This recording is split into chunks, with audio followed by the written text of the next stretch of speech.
Having won 2 of their last 3, they really feel confident. They're on the come. You look at September, 31 points allowed. In October, they reversed that, 21 points allowed. The rush game really coming on since the bye week. So that's the setup for our game. The Buccaneers have won the toss and they deferred, so the Raiders will get the ball first. And so Carson Palmer will lead the way. They spotted the ball on the wrong end, I guess, and so now the teams are taking their right respective places.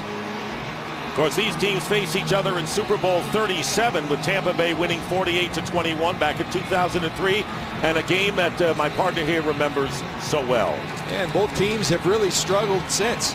The Oakland Raiders never getting back to that, and they're hopeful that under Dennis Allen they can get back to more Super Bowls. The Tampa Bay Buccaneers really like the direction they're going under Greg Schiano as well. And there you saw one of the players, one of your teammates of that Super Bowl championship, Rondé Barber. So we're set to go now that we know where we are, and Mike Goodson will be back in the end zone to return the opening kick. Michael Kanan will do the honors for the Buccaneers. Buccaneers, by the way, have never won in Oakland. They are 0-5 here in this stadium.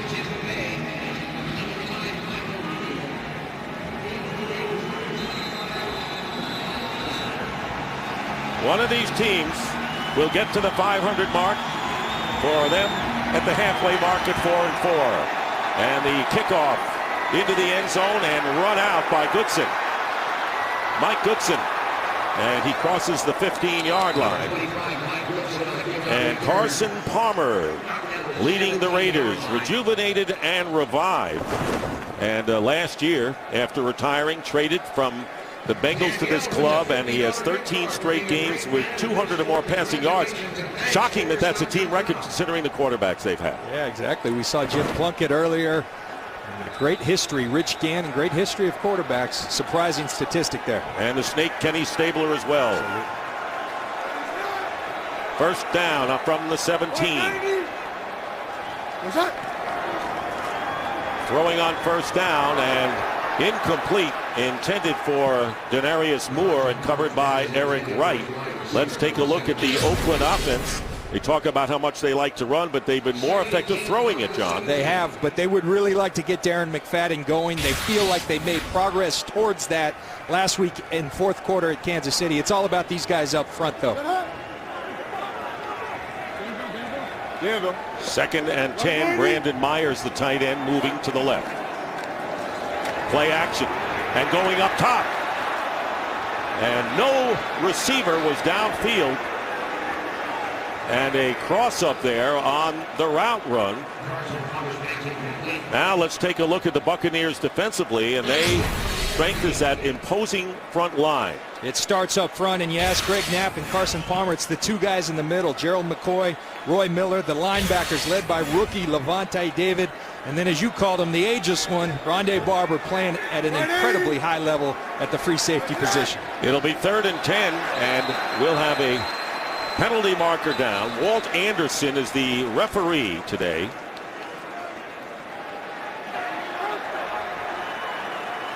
Encroachment, number 20. Defense. And Rondé Barber on encroachment, 5-yard penalty. See who was the actual intended receiver perhaps on that last play. It was Denarius Moore, and a clear miscommunication between Carson Palmer. Carson thinks he's going to the post. Denarius Moore stops.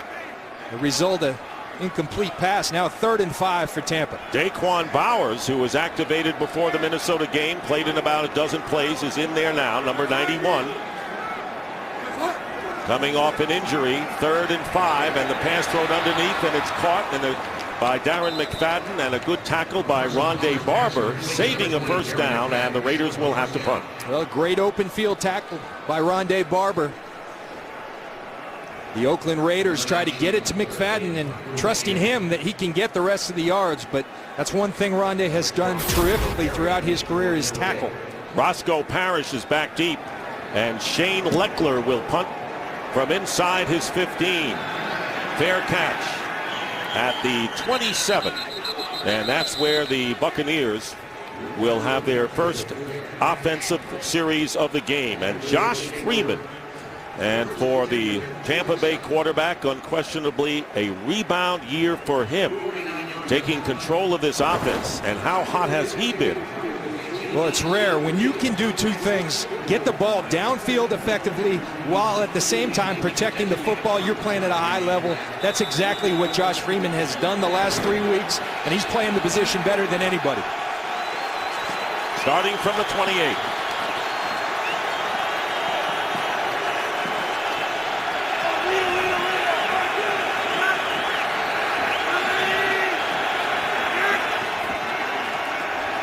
Freeman will throw on first down, doesn't see anyone, and takes off. And Freeman will slide for the first down as he gets to the 41, and a gain of 13 yards.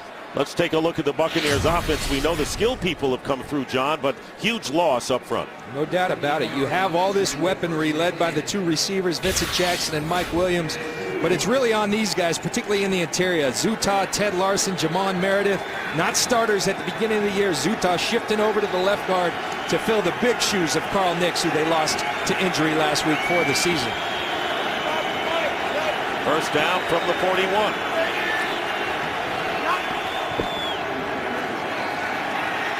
Freeman's pass, and off the hands of Dallas Clark. Incomplete. And it'll be second down and 10. And very similar, John, to the Tampa Bay defense. The Raiders' strength is up front. It really is. And again, right in the middle, Richard Seymour, the great player, Tommy Kelly, Lamar Houston has been playing extremely well. The linebackers playing at a high level. The rookie Miles Burris and Philip Wheeler, you'll see them all over the field. Michael Huff moves from safety to corner, an unusual move, but he's done it well. Boy, he has, and you never see that. Second down and 10. And here is Martin. Martin coming home. Was born here in Oakland, then moved to Stockton, California, and he gets 4 yards on the first running play for the Bucs. And that'll bring up third down. Third down has been a Achilles heel for this offense throughout the course of the year. 26th in the league. Coming into today at 33%. They feel like they're getting better. You have all these weapons. They feel like they're learning how to utilize them, particularly on third down. Bucs have to get into Raider territory to keep possession.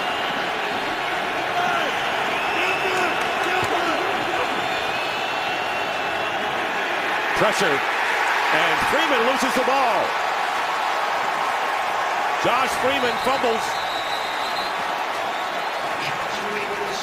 And it was Andre Carter, former Patriot, who knocked the ball out of Freeman's hands.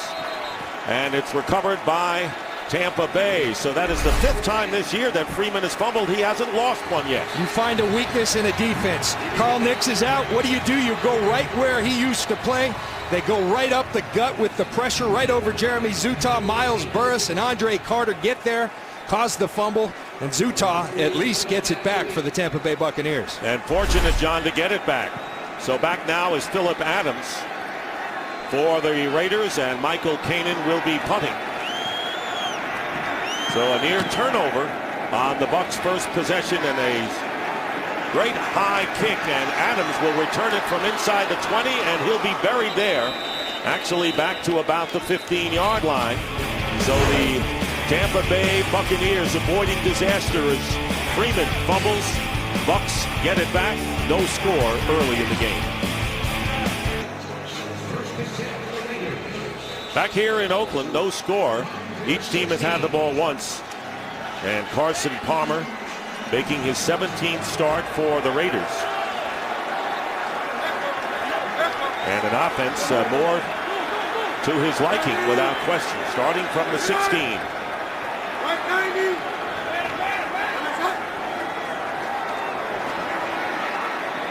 Pass off the hands of the tight end, Brandon Myers.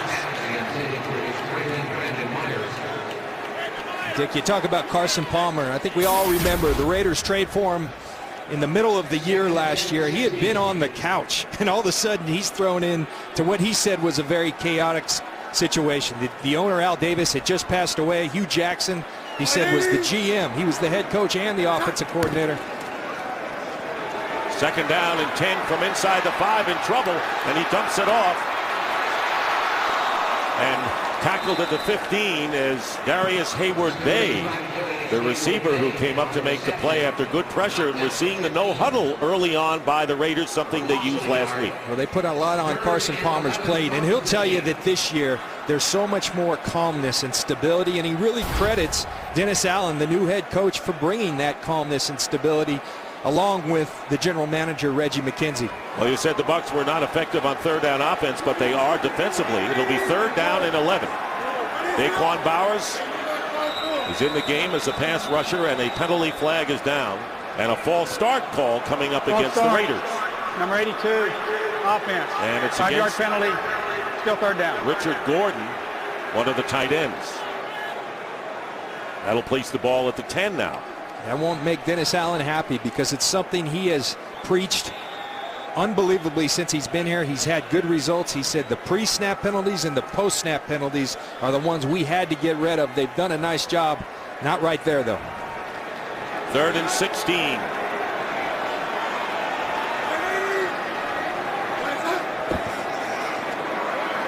Palmer inside his 5, drills it, completes the pass, won't get the first down. Brandon Myers, the tight end, tackled by Quincy Black for a game break. Let's send it out to Patrick O'Neill. All right, Dick, thanks. Vikings at the Seahawks all day. Adrian Peterson feeling good early in this one. Second play from scrimmage. What a move. 74 yards, but AP would get tracked down at the 1. From there, he would punch it in. The Vikings up 7-0 on Seattle. Dick and John. All right, Patrick, Shane Leckler punting to Roscoe Parrish. Great punt by Leckler, and Parrish, flag is down, and Parrish is tackled inside the 20.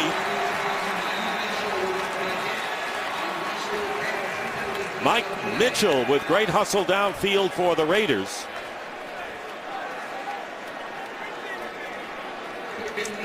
And a 59-yard punt that time by Leckler, one of the best in the league. What a tremendous punt, because illegal block in the back, number 17. And illegal block in the back as well by Aurelius Ben. Timeout. And that's going to set the Buccaneers way back. Shane Leckler gets the job done for Oakland. And this is the family fun zone they have here outside the Coliseum, where you could try to be another Sebastian Janikowski. Easier said than done. Yes, sir. And same for the Bucs, who start from the 10, following the great punt and then the penalty. Freeman inside his 5, and he completes the pass and gets it out to the 15, where Nate Byam makes the play, and the flag is down. Personal foul. Roughing the passer, number 93, defense. And a roughing the passer call against Tommy Kelly will give the Buccaneers new life here. First down. Dick, and we talk about it in the open. Dennis Allen has made this a more disciplined football team already on offense. We see on third down a false start. Now on defense, a roughing the passer by Tommy Kelly. He goes to the head of Freeman, to the face mask, and they'll call that every time. Fans may not like it. They're asked to call that, and they do. Hey, John, you talked about this newfangled discipline Steve has at the start. It's not working so well right now. Poise has left the building. Kelly, a Pro Bowl alternate each of the last 2 years. Crowd expresses their displeasure, so a first down for the Bucs on the 30.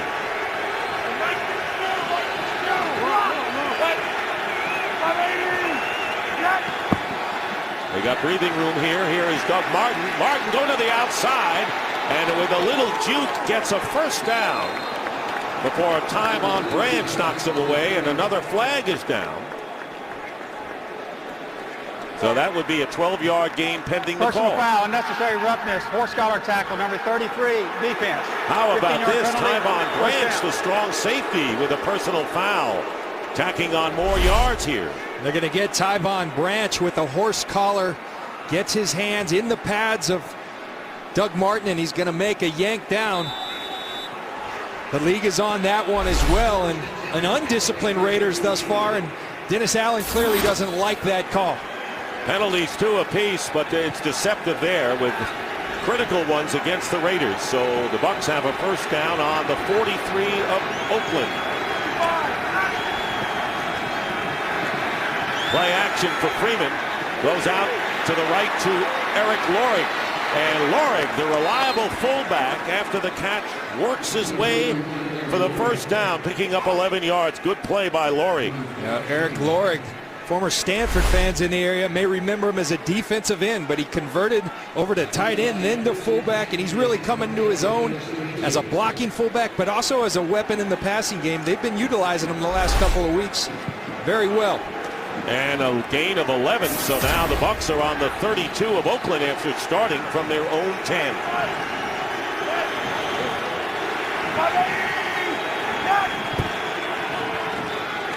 Here's Martin. And Martin is going to be stopped after a gain of maybe a yard or two by Branch, the strong safety.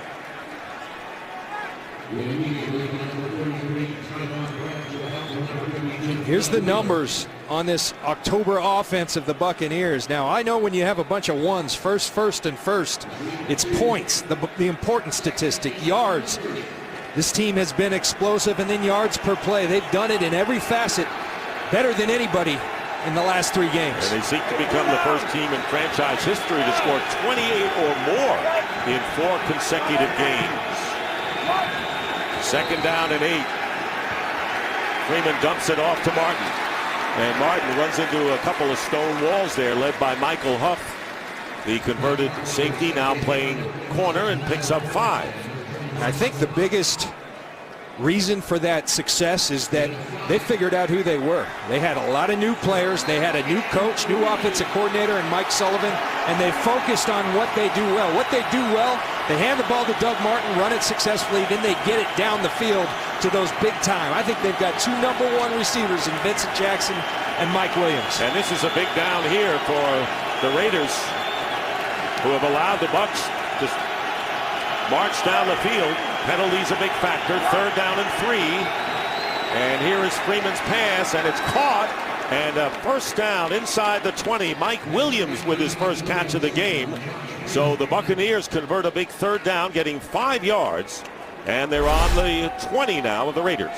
And this is a great job by Mike Williams of using that big body, shielding the corner, Pat Lee, and making the catch. Good ball by Josh Freeman. Throws it to that back shoulder where only Williams can catch it. Big 3rd down conversion for the Buccaneers. Coming in as the 2nd leading receiver behind Jackson. First down on the Oakland 20. Fake a pass, and Martin's going to lose about 2.5. Andre Carter, who was guilty of a roughing the passer penalty to allow the Bucs to get out of trouble, makes a big play here and a loss of 1.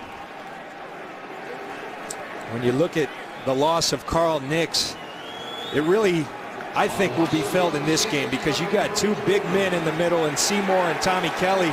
Carl Nix is a guy that can move people that typically don't get moved. He's done it this year, done it better than anybody in the league in my mind, and he's not there anymore. 2nd down and 11.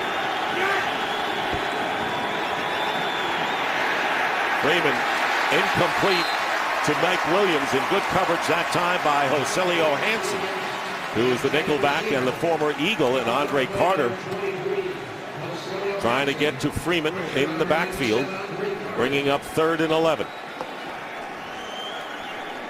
Vincent Jackson's been quiet thus far. You look at the weaponry, and that's what I think also has lent to the success of this offense. You've got Vincent Jackson. You've got Mike Williams. You've got Dallas Clark, who's emerging, who's been productive throughout his career, but emerging as well. And Martin on the sideline right now. And 3 receivers lining up, along with DJ Ware out of the backfield. And here is Freeman. And Freeman will slide and won't get close there. So 4th down coming up, and the Raiders finally clamp down. And Connor Barth will come in to attempt a field goal. Nice job by the Raiders. Nothing downfield. Vincent Jackson was who Josh Freeman was looking for in the slot. They covered him up, and Josh Freeman takes what they give him, holds on to the ball. So Connor Barth, who has missed just 2 field goal attempts, will try from 35 yards out. Bucs looking for the lead here with nearly 5 minutes remaining in the first quarter. Kick is blocked. The Raiders block a kick, and they're running it back out to the 40. Lamar Houston. Houston into Buccaneer territory. Houston with the block, and he picked up the ball and ran 33 yards. Big play for the Raider defense, and the crowd loving every minute of it. Well, it's going to come right up the middle. Lamar Houston busts through on Jeremy Zuta. You see him get through that crack, split the double team, get that left hand up. Great effort by Lamar Houston. Go ahead, block it, then pick it up and take it for some positive yards for the Oakland Raiders. And John, what a dramatic turn of events here, as Houston running it back 34 yards. And now Carson Palmer and the Raiders have a first down on the Bucs 44.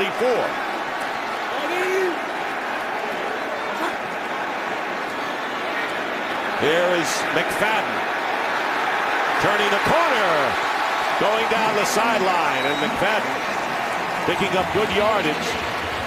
Levante David making the stop, pushing him out of bounds after McFadden gets 7 yards, coming off his season's high 114 last week against Kansas City. And he had 75 of those in the fourth quarter, and they felt like that's the Darren McFadden that they know. That's the Darren McFadden I played against when he was one of the best in this league.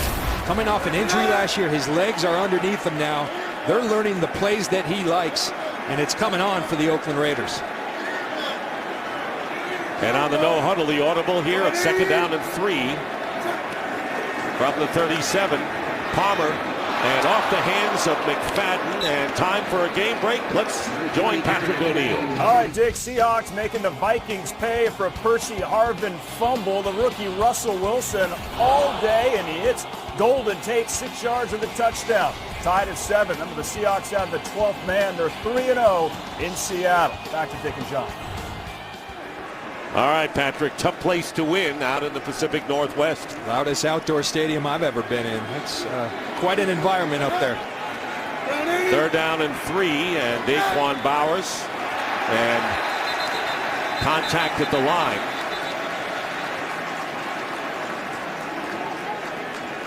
So we've had a flurry of penalties early on.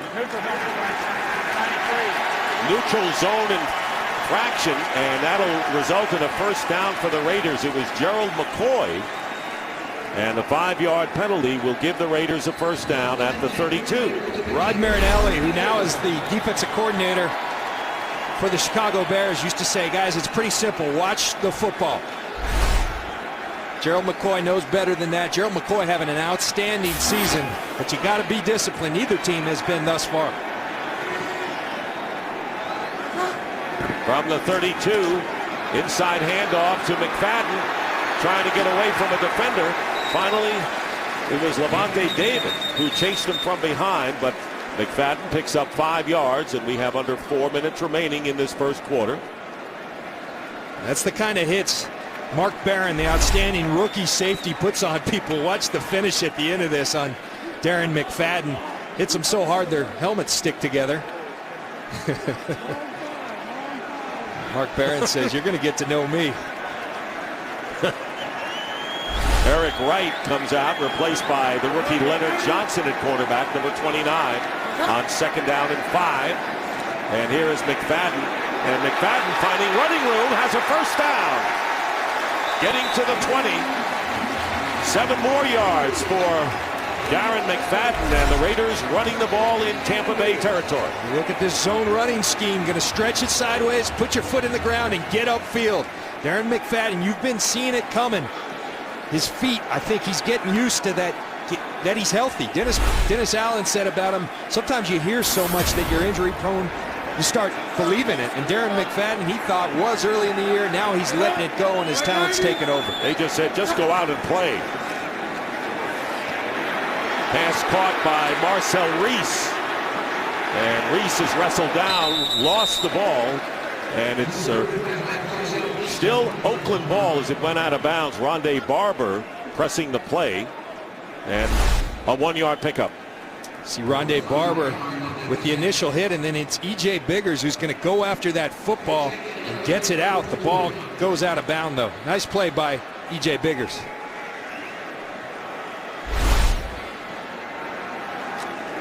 Biggers at cornerback, and Aqib Talib had been in that spot, and this week traded to the New England Patriots.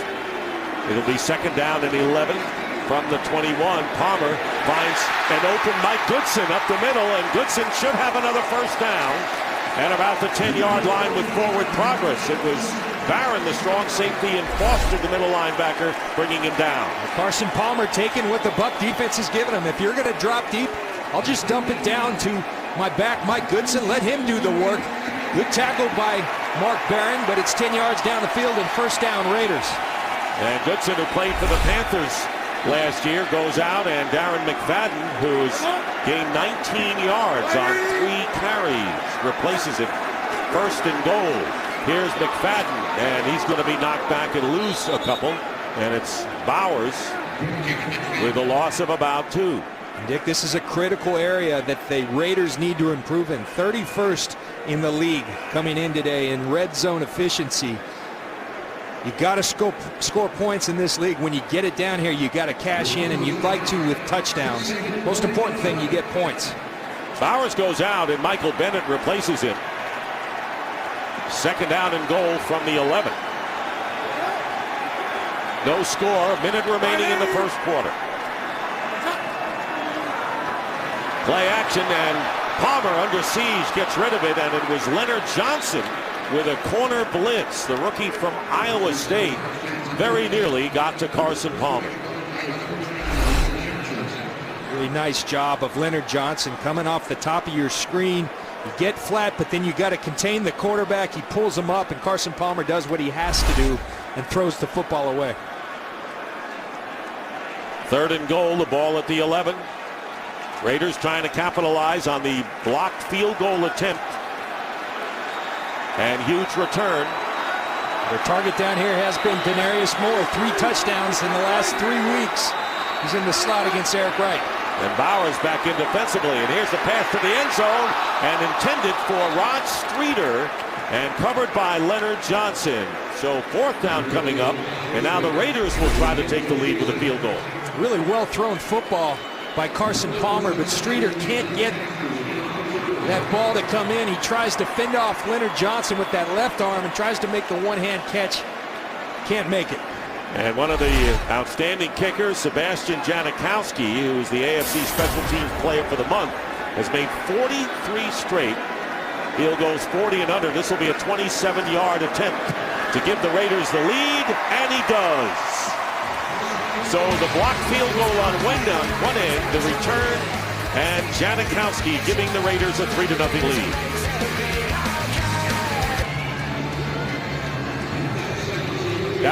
Downtown Oakland, and Lake Merritt in the background, and right now the Raiders leading 3-0 on a 10-play, 33-yard scoring drive, and Janikowski with the field goal, and Aurelius Ben back deep, and the Bucks will get it out at the 20. So Raiders lead because Lamar Houston blocked this field goal attempt by Connor Barth and ran it 34 yards, and a field goal giving the Raiders the lead. Back here in Oakland, Dick Stockton along with John Lynch. We'll be hearing from Jennifer Hale as Josh Freeman starts this drive from the 20 for the Buccaneers.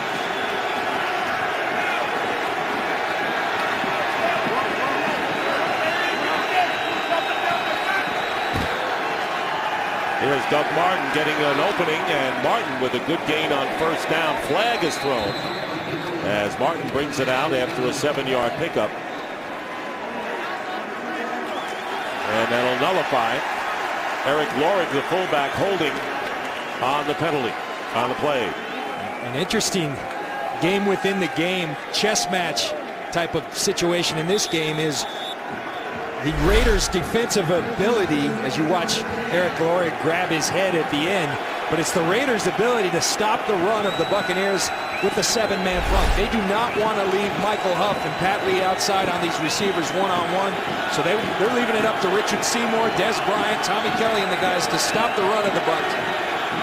And the rushing defense has been great the last 3 games. Here's Freeman going for Williams, but throws it over his head out of bounds. And it'll be second down and 20. And there's exactly what I'm speaking of. You see Pat Lee lined up on Mike Williams, but Pat Lee has helped the entire time. It's Tyvon Branch you're going to see come into the screen. That's what the Raiders want. They don't want Pat Lee one-on-one. These guys are too good at what we call the 50-50 balls. When Freeman throws it up, they win most of the time. It's more like 70-30 in favor of the Buccaneers. Raider defense trying to keep the Bucs hemmed in for possible good field position when they get it back. Second down and 20. And here is Martin. And Martin brings it out to the 15, and that will be the last play of the first quarter. And time runs out. That's the end of the first quarter here in Oakland with the score. Raiders 3 and the Buccaneers nothing. And Fox NFL Sunday will continue after these messages. Start of the second quarter, and penalties a big part of the first, plus special teams play, particularly by the Raiders, with the blocked field goal attempt. Now it's third down and 15 from the 15.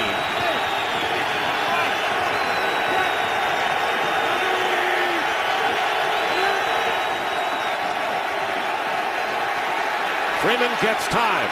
Does he have a target? And he does downfield in the pass to Vincent Jackson. Jackson spins off a defender and gets to the 21-yard line. And the Raiders have seen Jackson before, of course, with his days at San Diego. What this is set up by is tremendous protection, and then they're just going to let Vincent Jackson on a double move beat the safety, Matt Giordano. That's not Michael Huff, it's the safety Giordano, and that's what Vincent Jackson brings to your team, the ability to get the ball downfield. Josh Freeman does a tremendous job of getting it to him. And a flag is down, John, after the 65-yard play. See the protection, DeMar Dodson and Ware, a great job of giving them the time. 83, offense. Your 15-yard penalty and first down. A 64-yard play officially, and unsportsmanlike conduct, taunting, was called on the play against Vincent Jackson. Undisciplined football on both sides. No question. These are foolish penalties that are hurting their team. You get a big gain and you take 15 yards every yard. And they call it taunting. Spike the ball, so the ball now set back to the 36. First down, here is Doug Martin. And Martin battling his way for a gain of about 3.5. As McLean and Burris, two linebackers, combined to make the stop after a gain of 3. You put that last play on Matt Giordano because Vincent Jackson runs through him, but your defensive line's got to get there. You give a quarterback that much time, things like that can happen. Second down and 7. And after the big 64-yard play, Buccaneers trying to take advantage in Raider territory.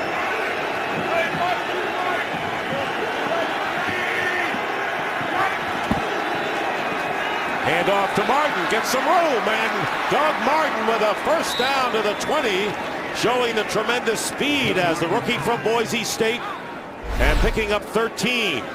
Well, Doug Martin says, I don't need Carl Nix. You see Seymour driving Zutah back, but it doesn't matter. They don't put an edge on the ball, and this kid has tremendous vision. Philip Wheeler gets stuck inside. Doug Martin will make you pay if you aren't on your job because he's got tremendous vision and balance and explosion. 214 total yards last week. Tommy Kelly is the injured Raider, and will take a timeout and return in just a moment. They're working on Tommy Kelly on the sideline. Desmond Bryant replaces him. First down for Tampa Bay on the Oakland 20.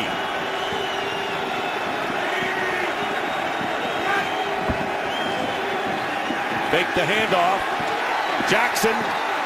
And Jackson touchdown. Makes the play. Vincent Jackson. 84 yards on 2 catches on this drive, and the Buccaneers take the lead. And what a beautifully thrown football by Vincent Jackson. Huff tries to bump him at the line of scrimmage. He never catches up. A beautifully thrown ball, and a great job by Jackson getting those 2 feet down, making up for the foolish, unsportsmanlike conduct penalty. And of course, we showed the spike as you see the catch again, and spiking is just delay of the game. So there was another area there that we did not see, which was taunting, which was the unsportsmanlike call against Jackson, but more than makes up for it with his 6th touchdown catch of the year. And the Bucs lead 6-3, and Connor Barth on to add the 7th point. And Tampa Bay takes a 7-3 lead. Vincent Jackson with a 64-yard catch follows it up with a 20-yard touchdown reception. 6 plays, 80 yards. The Bucs are up 7-3.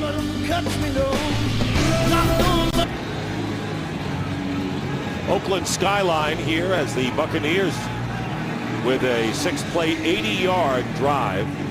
And talk about the big play aspect of this Tampa Bay offense. And you look at this ball, you just can't do it any better. Josh Freeman sells the play action, and you just cannot place a football any better. You got the big target in Vincent Jackson at 6'5". That helps, but a great thrown football by Josh Freeman. 6 touchdown catches by Jackson. Mike Goodson will see it sail out of the end zone, and right now, let's go down to the field to the 3rd member of our team, Jennifer Hale. Well, Dick, the Raiders' Tommy Kelly took a pretty nasty hit to the chest on one of those last plays. He's now on the bench. The trainers are evaluating him. They don't see the need to take him back into the locker room yet, but his return is questionable, Dick. Thank you, Jennifer. And it was Kelly who was called for the roughing the passer penalty against Freeman, and there he is where he got hurt on this carry by Martin. Raider on Raider crime there. Matt Giordano hits him in the chest. First down for the Raiders at the 20.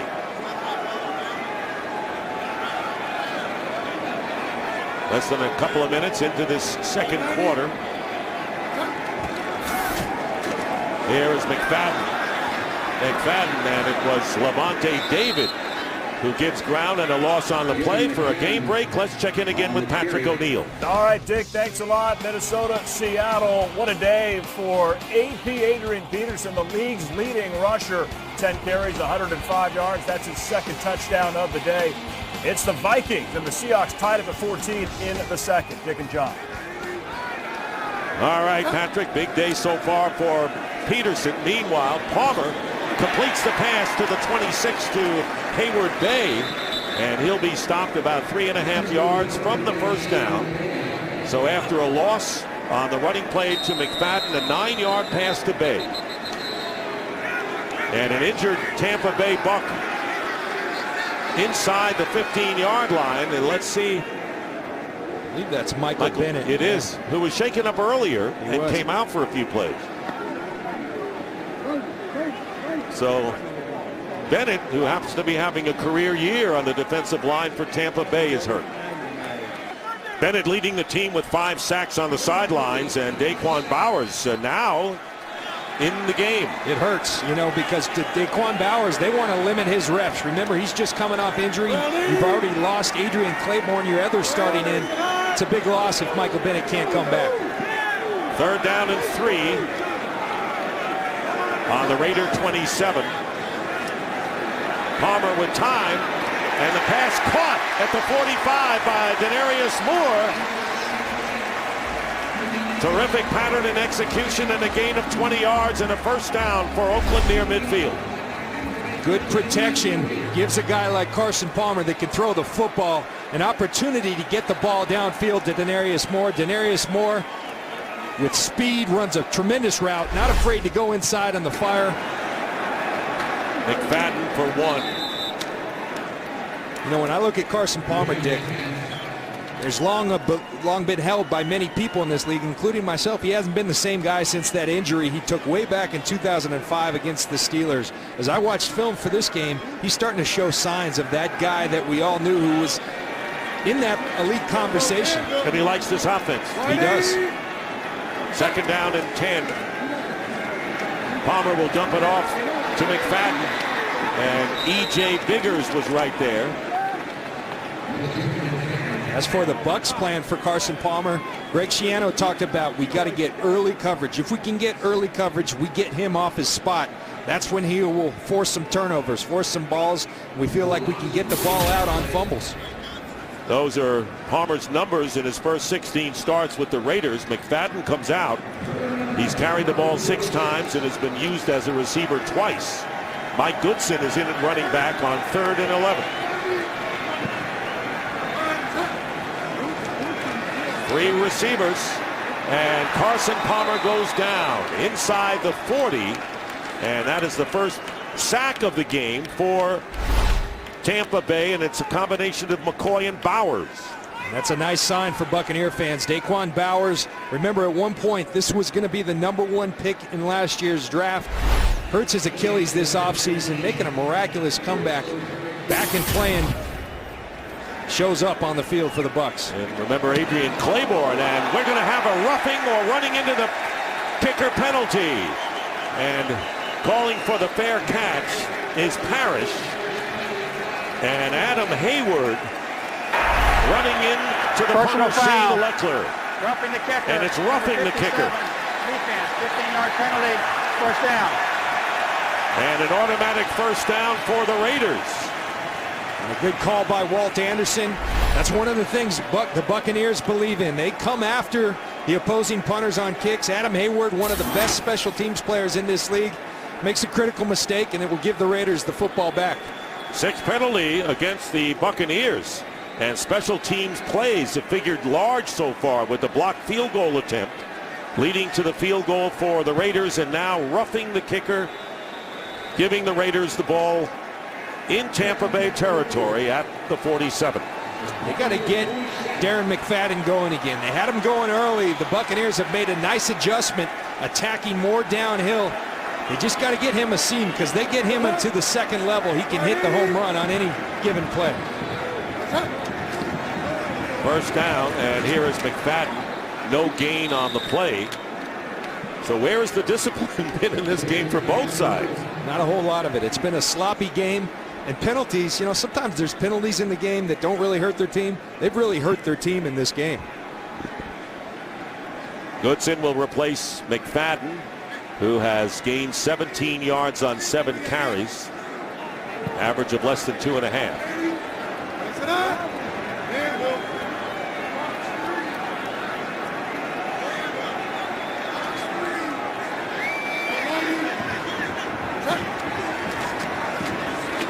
Palmer under pressure goes down, lets it go, and it's caught by Derek Hagan for the touchdown. And a flag is down. Another penalty marker down, and this one looks like it may go against the Raiders. That would nullify a 47-yard touchdown pass. Still second down.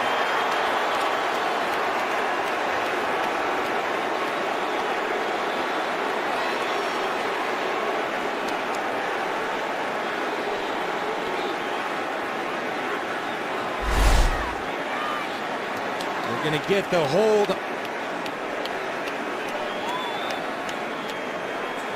on Willie Smith, the right tackle right there.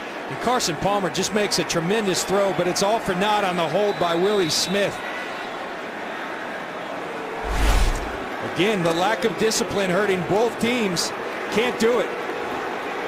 Corey Irvin was the player doing the holding, so instead of the 47-yard touchdown, second down and 20. And here is Goodson on the receiving end and brought down. Rondé Barber right in the middle of all of that. It was Willie Smith with the hold. It was Corey Irvin that was rushing against him for the Tampa Bay Buccaneers, and Rondé Barber all over the field once again. It's interesting. We talked to Carson Palmer, and he said, John Dickey, you look at the Tampa Bay Buccaneers, they got Gerald McCoy, they've got Mark Barron, 3rd and 7th picks in the draft, but the best player on this defense is the guy in his 16th year, Rondé Barber. And I agree with him.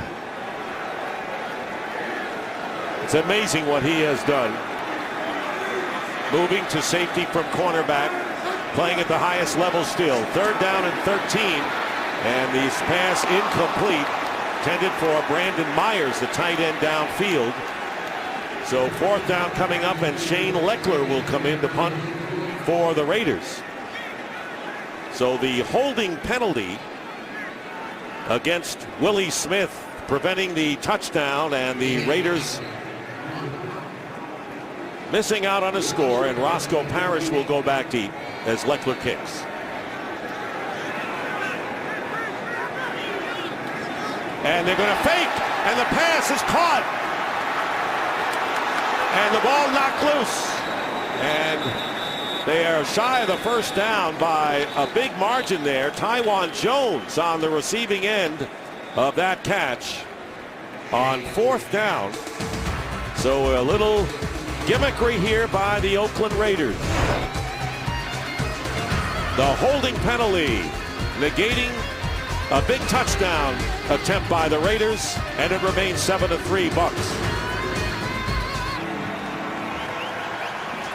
Back here in Oakland, and after the fake punt and completion, good field possession. LeGarrette Blount is in the game for the first time at running back. 1st and 10 for the Bucks on their 46. And play action for Freeman. Stepping up, can't find a receiver, and he will run for the first down as he gets into Oakland territory. Good block by Jeremy Zuta, picking up 11 yards. Go back to the fake punt, and look at where Rondé Barber comes to make this play. E.J. Biggers coming off the corner. That leaves the receiver wide open. Barber comes from all the way over the center to slow down Taiwan Jones. Great play by Rondé Barber. He not only does it as a cornerback, as a safety, he does it on special teams in his 16th year. First down at the 43 of the Raiders. Here's LeGarrette Blount, who is the power end of the 1-2 running attack with Martin. McClain making the tackle after a gain of 3. And you wonder about that fake punt when you needed 13 yards, giving the Bucks good field position here, and now they're in Oakland territory, John. Well, teams, when they put those out there, they typically have seen something they feel very confident in, but it was just an outstanding individual effort by Rondé Barber. Sometimes you have to take into account you got a Hall of Fame, future Hall of Fame player on the other side, and they clearly did it. 2nd down and 7 on the Raider 40.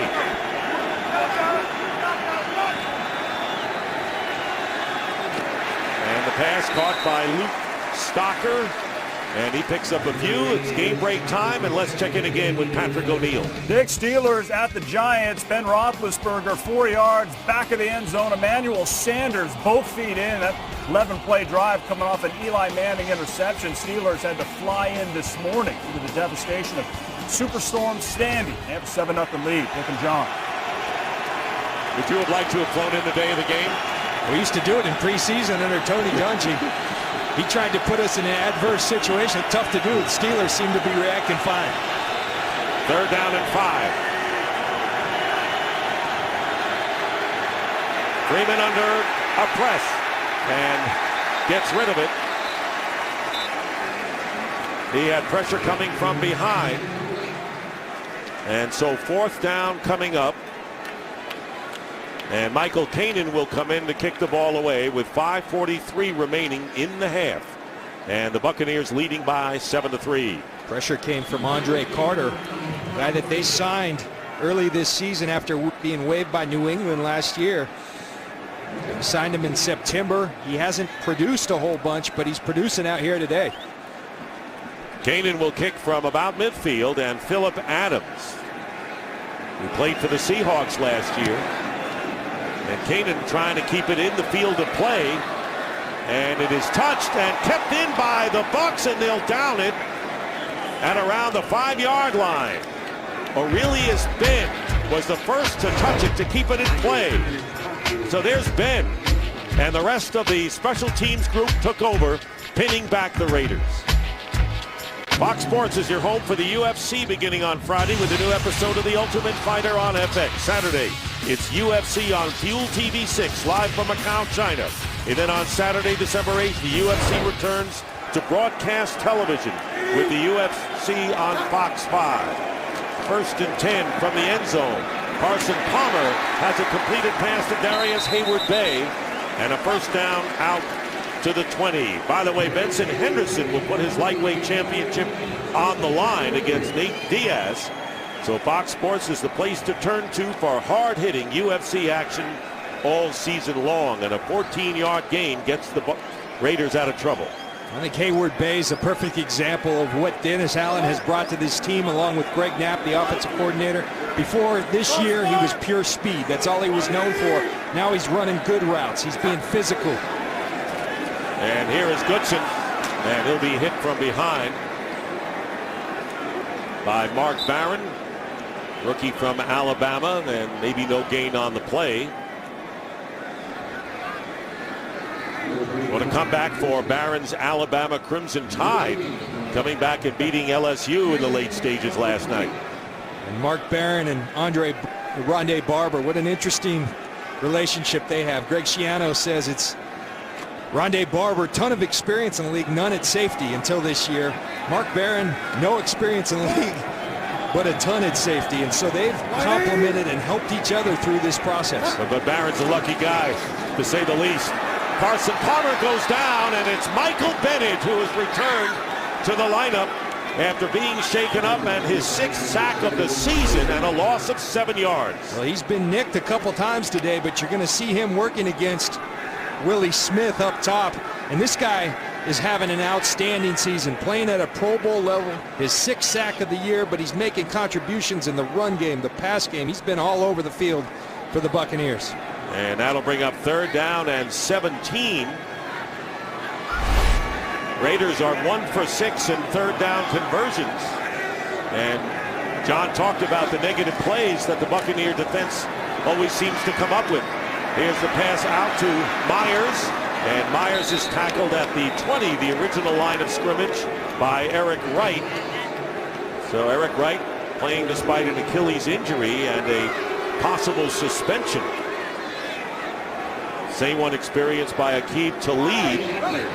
And of course, Talib, as you know, traded to the Patriots for a 4th round pick. So Parrish is back, and Leckler will kick. And I don't think they'll fake this one. I wondered why they faked the last one, even though it did not come back to bite the Raiders.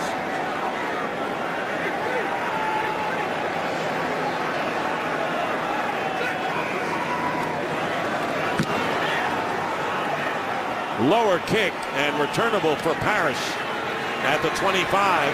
Parrish running room and gets it out to the 46-yard line. Tampa Bay ball when we return to Oakland. In the aftermath of natural disasters like Superstorm Sandy, the American Red Cross provides life-saving services such as meals, shelter, and mobilizing resources in workers nationwide. Visit redcross.org or text Red Cross to 90999 to give a $10 donation. Thoughts and prayers certainly go out to the people on the East Coast affected by the storm. First down at the 46. Doug Martin's going to lose some yardage. Martin, who has averaged nearly 5.5 yards per carry, is tackled by Matt Shaughnessy, and there'll be a loss on the play of 7. Watch Shaughnessy right here get off the ball, get in the backfield, penetrate. Jeremy Zutoff filling in for Carl Nix. That's what penetration and push from the defensive line does. That looks like the Tampa Bay Buccaneers D-line, what they've done so well with all the negative plays. John, you talked about the front 4, how big and powerful they are. Shaughnessy with 2.5 sacks. We saw what he could do against the run as well. Yes, there's a 2-minute warning. And winding down to the 2-minute warning here in Oakland. It'll be 2nd and 17 when we resume. 2 minutes to go in the half, 7-3 Bucks. Josh Freeman, after a slow start, has exploded the last 16 quarters. 11 touchdowns, 1 interception. Reminiscent of his play in the 2nd year of his career. 2nd down and 17. The 2-minute warning. Ball at the 39 of the Bucks.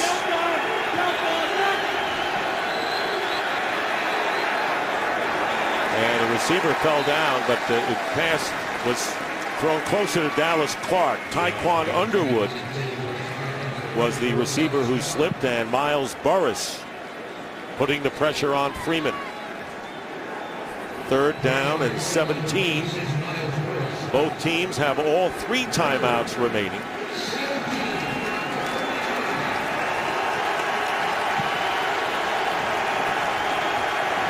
Raiders looking for the stop to get the ball back with time on the clock and timeouts. Fake the handoff to Martin, and Freeman fires it away.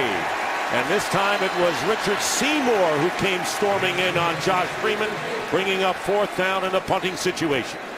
Good pressure by Richard Seymour in this front 4 of the Oakland Raiders. You see Donald Penn just get bull rushed back by Shaughnessy. That opens up the door for Seymour playing off Shaughnessy. And a nice, smart play by Freeman, just throwing the football away and letting them punt it with Michael Kanan. Phillip Adams is back deep for the Raiders, and Michael Kanan will kick it away.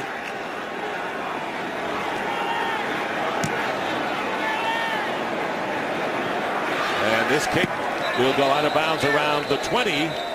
Well, Darren McFadden was not in the backfield in the last series. And might have an injury issue here. And right now, let's send it down for more from Jennifer Hale.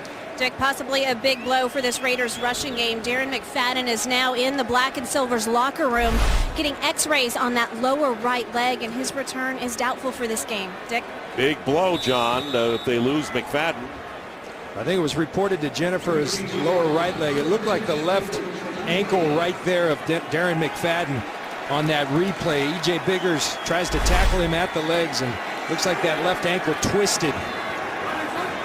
So Goodson remains in the backfield, and on 1st down, this pass, and what a catch made by Hayward Bay!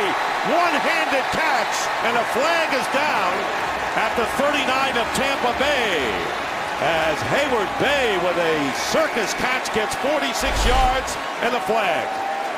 Well, we talk about the better routes, nothing like pure speed. Number 31. And what a catch.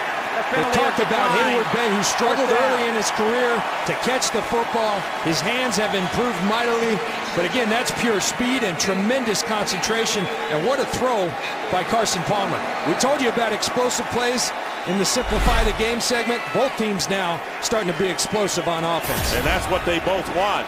So Hayward Bay with a 46-yard reception, and they tack on a penalty after that and a 1st down at the 25 of Tampa Bay. Here's Palmer, and this time going to Streeter, and Streeter becomes a defender against Leonard Johnson, the cornerback who had the beat on the ball there. And it's 2nd down and 10 with 1:29 on the clock. This is great coverage by Leonard Johnson. Bump and run, gets his hands on him, and then goes and plays the football. Leonard Johnson had to play last week because of injuries in the secondary. He stepped up to the challenge, intercepted one, made many great plays for the Buccaneers. They got a lot of confidence in the rookie out of Iowa State. 2nd down and 10. Slant play in the air and incomplete. Streeter was the intended target for Carson Palmer, and that will bring up 3rd down and 10 from the 25 of the Bucs. Now, when we talk about explosive plays, the definition is no real NFL, gauge on that. Well, each team has a different explanation. Dennis Allen will tell you it's a 12-plus yard run and a 16-plus yard pass. For the Greg Schiano and the Bucs, it's 15 and 25. 15 on the run, 25 on the pass. Those are their definitions. It's a lot of yards on both sides. 3rd and 10. And this pass caught by Rod Streeter. Touchdown. What a play and what a series for the Raiders receivers. I tell you, by either team's definition, that's explosive. And another beautiful ball by Carson Palmer. You see Streeter, the undrafted free agent, working against Biggers. He pins him with that body position and then brings the ball in. Just a perfectly thrown football. Both quarterbacks putting on the money on these deep balls. So Streeter with a 25-yard touchdown catch after Hayward Bay made a one-handed play for 46 yards. And talk about getting down the field in a hurry. Carson Palmer giving the Raiders the lead, and Sebastian Janikowski makes it 10-7. Oakland scored first. Tampa Bay came back with a touchdown, and now the Raiders regain the lead with 1:20 remaining in the half. And a drive that ensued only 22 seconds. I tell you what, there's so many people that I see around in Denver where I live or in airports who say, I'm tired of this dink and dunk football. Well, then tune into this game because there's no dink and dunk. These guys are throwing it downfield. It's what both teams believe in. Long been a staple of the Raiders offense. But Carson Palmer does it great right there to Rod Streeter. Second touchdown catch of the year for Streeter, the rookie from Temple. Undrafted, but has fully set himself as clearly the number 3 receiver. Dennis Allen pointed to the scouting of Reggie McKenzie, the new GM, who came from Green Bay, and he said, look at all the receivers that they've found that weren't first rounders. Randall Cobb being one in the last couple years, and they went and found a guy like Rod Streeter, undrafted free agent. He's making plays for this team. Janikowski will kick it off to Aurelius Ben, and it's always Halloween. May have been last week, but Halloween always lives here in Oakland. And Ben will run it out from about 5 yards in the end zone, and Aurelius Ben is tackled at the 22. And the Visa halftime report will be coming up shortly, and let's check in right now with Kurt Menefee. Coming up on the Visa halftime, we'll get you caught up on a busy Week 9 in the NFL, including another big day for the Chicago defense, a record-setting day for Andrew Luck, and the Packers' winning streak continues. So join Terry, Howie, Jimmy, and me on the Visa halftime. They'll be here, don't worry. Lonely on the set, but they'll be there, as Kurt promises. I'm sure he'll deliver, John. Yes, he will. As the pregame show delivered, they had a great feature on the Chicago defense, and the Chicago defense showed up today once again. 1:14 remaining in the half, and the Buccaneers have all 3 of their timeouts remaining, as do the Raiders for that matter. Freeman completes the pass to Doug Martin and gets about 7.5 yards. 1 minute. You see the multi-dimension aspect that Doug Martin brings to this offense. Tremendous runner, tremendous receiver. Huge acquisition for this team when they drafted him in the first round. And losing the ball, Freeman recovers. And does he ever, as he finds Dallas Clark, and a first down at the 38. And right now the Buccaneers will call their first timeout. Tampa Bay, 30-second timeout.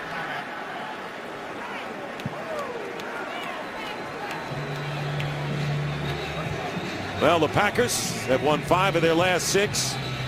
And the Denver Broncos on a roll. And, of course, coming into this game, the Raiders were 1 game behind the Broncos in the AFC West.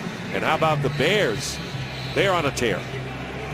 We went to Chicago about 5-6 weeks ago. They played St. Louis Rams, and ever since then, they've been on fire. Meanwhile, the Bears scoring 50 points in a game for the first time since 1980. This has been a team that his foundation has been defense. They got it both done today.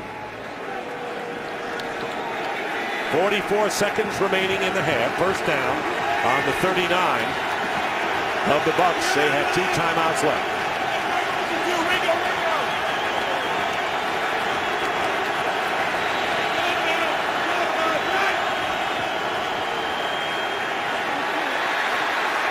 Freeman will dump it off to Doug Martin.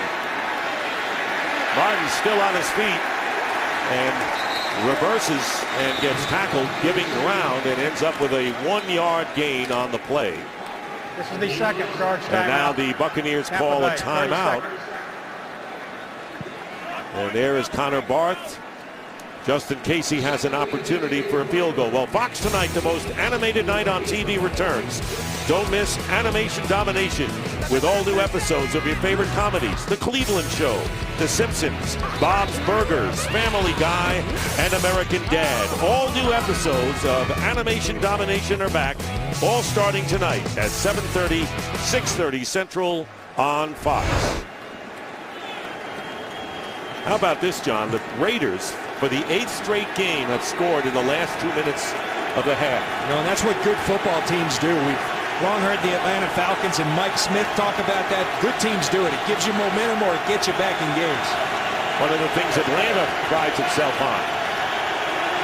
Second down and 9. One timeout left for Tampa Bay. Pressure put on Freeman. And he dumps it off, but the pass thrown behind Martin. So the pressure paying off and a little uniform adjustment there as Rogelio Hansen with a blitz from the cornerback spot. Rogelio Hansen, you're going to see him enter the top of the screen coming from the slot. And Josh Freeman smartly gets rid of the football. Richard Seymour almost gets one there.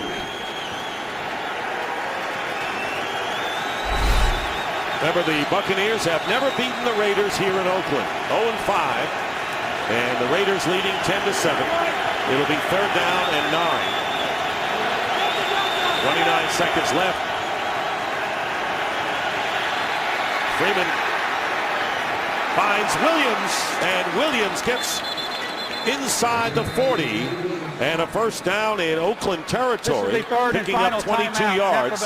And the Buccaneers have to call their third and final timeout. And Dick, we talked about the loss of Carl Nix. They're all pro guard in the open. This offensive line's done a nice job. Credit Ted Larson, who's starting at center, Jeremy Zuttah, who moved over. They're doing a nice job as an offensive line, and when you do that, Josh Freeman's got those kind of weapons, including Mike Williams, Vincent Jackson, Dallas Clark, Doug Martin, a lot of weapons at his disposal. Right now, it would be a 56-yard field goal for Connor Barth. His longest this year was 52. His career long is 57.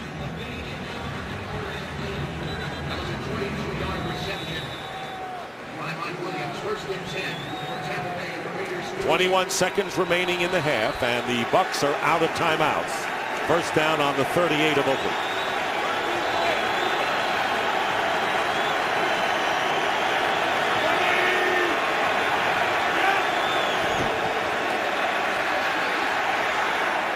Throwing it, and incomplete, and Pat Lee trying to get both feet in, and looked like Freeman was trying to throw the ball away.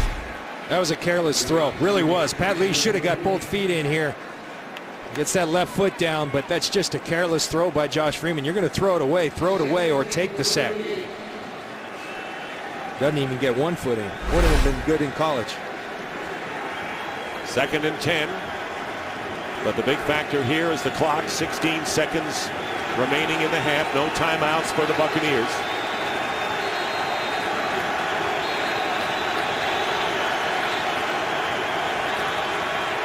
And now the Raiders call a timeout. 30-second timeout. That's their first.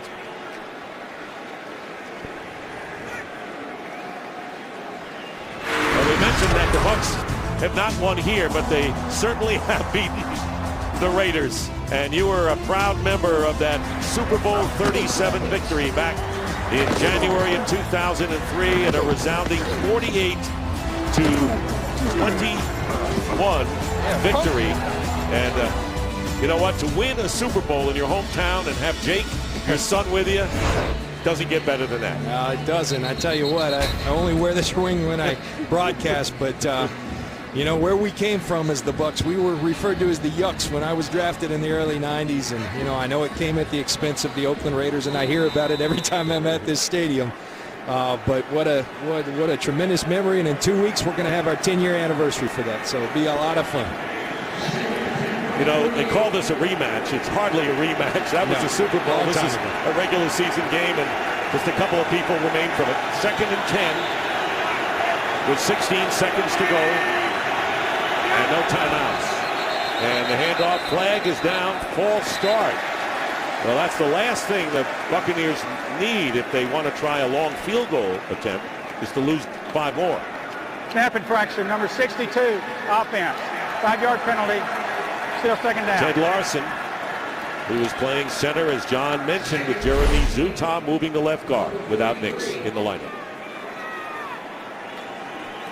You see Ted Larson, the new starter at center, with the snap infraction. Simulates the snap, pushes him back 5 yards. 2 first-year head coaches, Greg Schiano and Dennis Allen, battling here in Oakland. So now 2nd and 15. Back at the 43.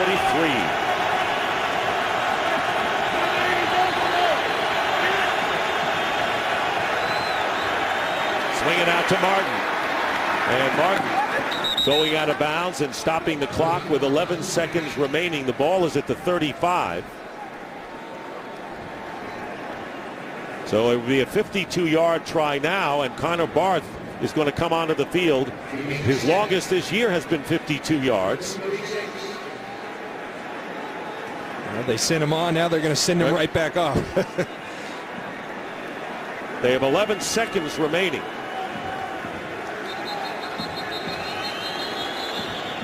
And now the Raiders will call a timeout.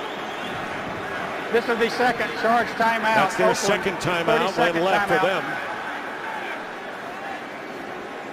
A lot going on here. We got timeouts. We got kickers on, kickers off. Want to remind you the Visa halftime report with the gang. We'll have scores and highlights coming up. The Bears defense does it again. And how about 51 points on offense? And Andrew Luck with a big game in Indy. That's all coming up on the Visa halftime report. You know, Barth came on and then came off. Remember, the field goal try was blocked, which set up the first points of the game for the Raiders. Well, you know now with no timeouts, the Bucs cannot go to the middle of the field. They might be looking to take a shot at the end zone. If it's not there, you tell Freeman to get rid of the football. They bring Barth back on. And if you're the Raiders, you got to defend the sideline because you keep it in bounds. They can't get the kickoff. So it's 3rd and 8.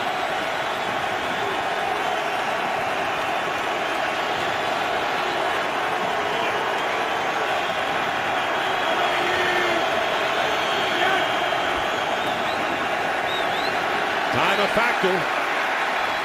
Freeman's going to go in the end zone and thrown out of the end zone with 3 seconds on the clock. And Connor Barth will come on now to try the long field goal in an attempt to tie the game. This will be, it's like a 54-yard attempt. I like that aggressiveness, though. You got the time. You got a big 6'5" receiver like Vincent Jackson. Give him a chance. Unfortunately for the Bucs, Josh Freeman threw it out of the end zone.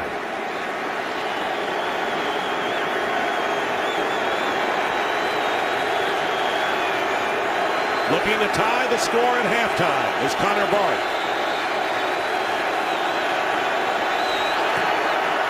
And this kick is no good, off to the left. And that'll do it.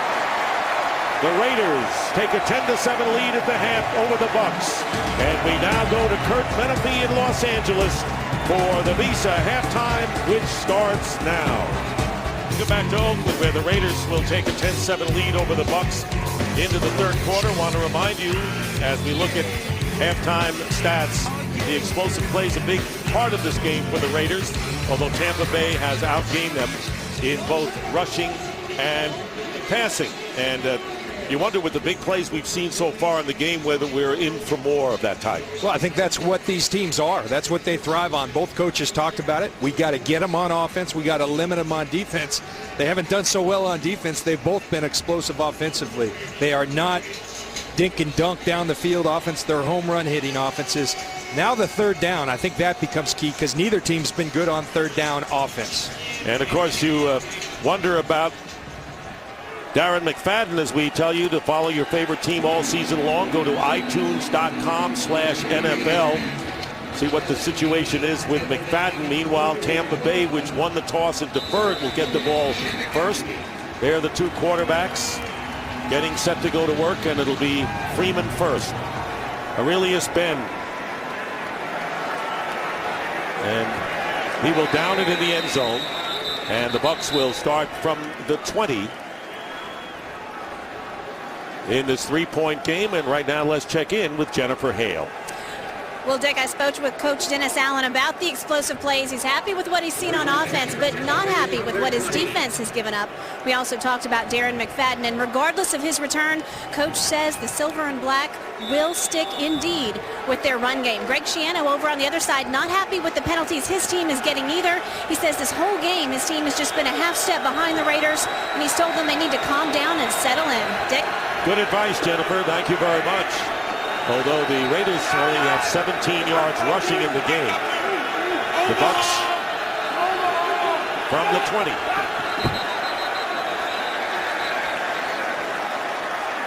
False start, number 41, offense. And a penalty called against Tampa Bay. We have an update on Darren McFadden. X-rays were taken on his leg. They are negative, but he will not return to the game. So McFadden, who gained 17 yards on 7 carries and caught a couple of passes, out for the rest of the game.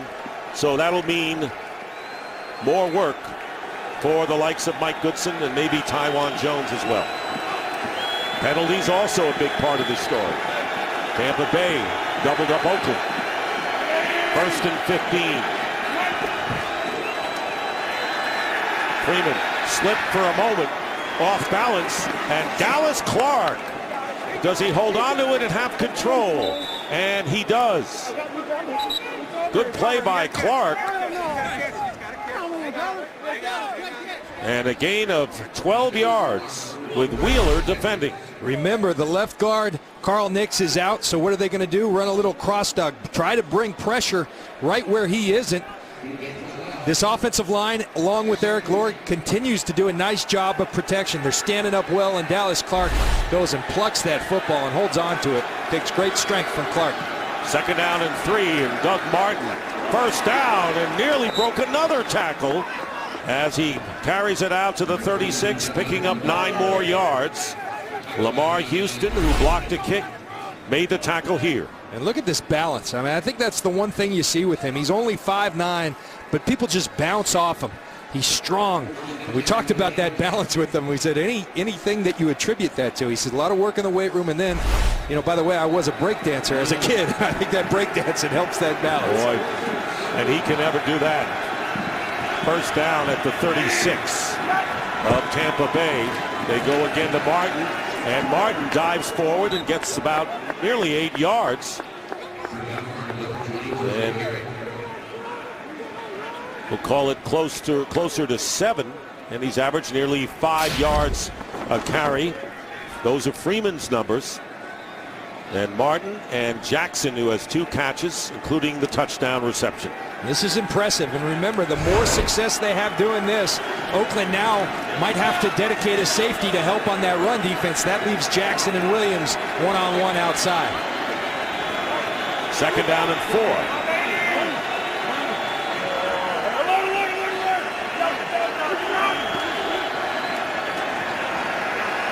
And Freeman is going to go deep for Williams.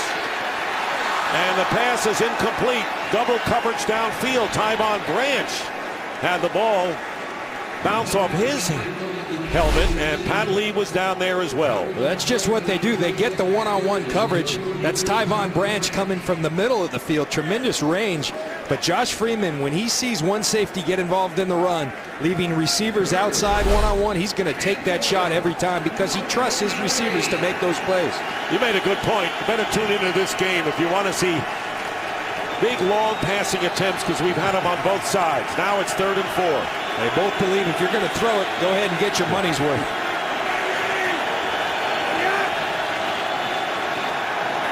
Freeman being rushed. And a great catch made by DJ Ware, and he gets the 1st down and is pushed out of bounds. So DJ Ware, who played for the Giants last year, an 11-yard gain, and he made a terrific catch on this play. The subtleties of quarterback play. You get inside pressure from Wheeler, extend the play. Move out, drift out to your right. Give yourself a chance for your running back to get out. Josh Freeman does it, and does it well. Catch was good, not great. So I'm going to lower my my number on that one, but it's a 1st down at the 45 of Oakland. Martin back in as Ware goes out. Here's Martin, straight ahead. Doug Martin. And Doug Martin is going to score in his hometown.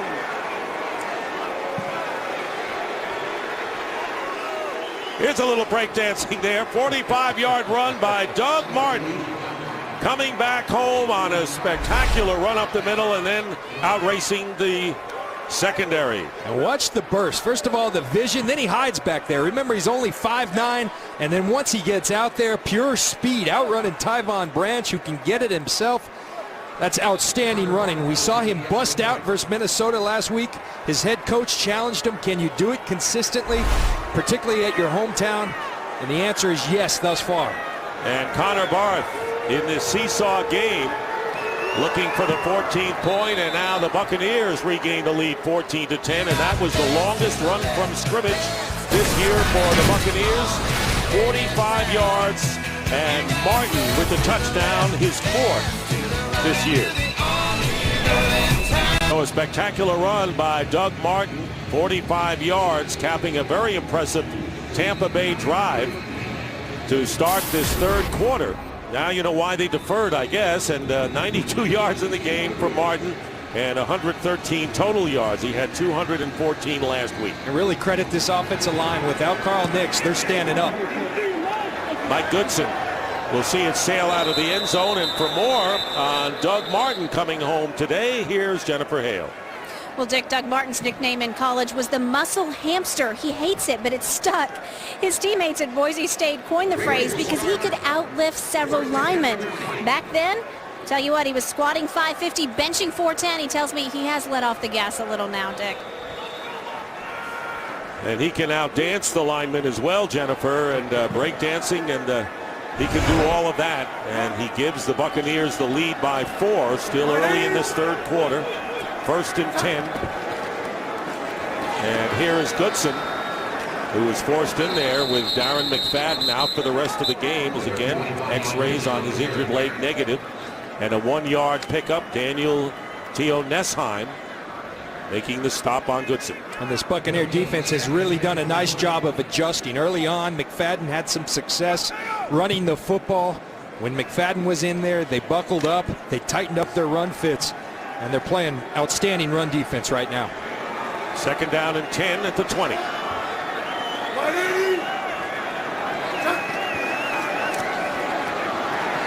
And the pass over the head, incomplete, intended for Myers, the tight end. So the offensive leaders for the Raiders, and of course McFadden out for the rest of the game. Palmer's numbers, and Darius Hayward-Bay with a one-handed spectacular 46-yard catch in the first half. The Raiders only 2 of 8, 25% on 3rd down today, and it's tough to convert when you're in these 3rd and 9, 3rd and 10 situations.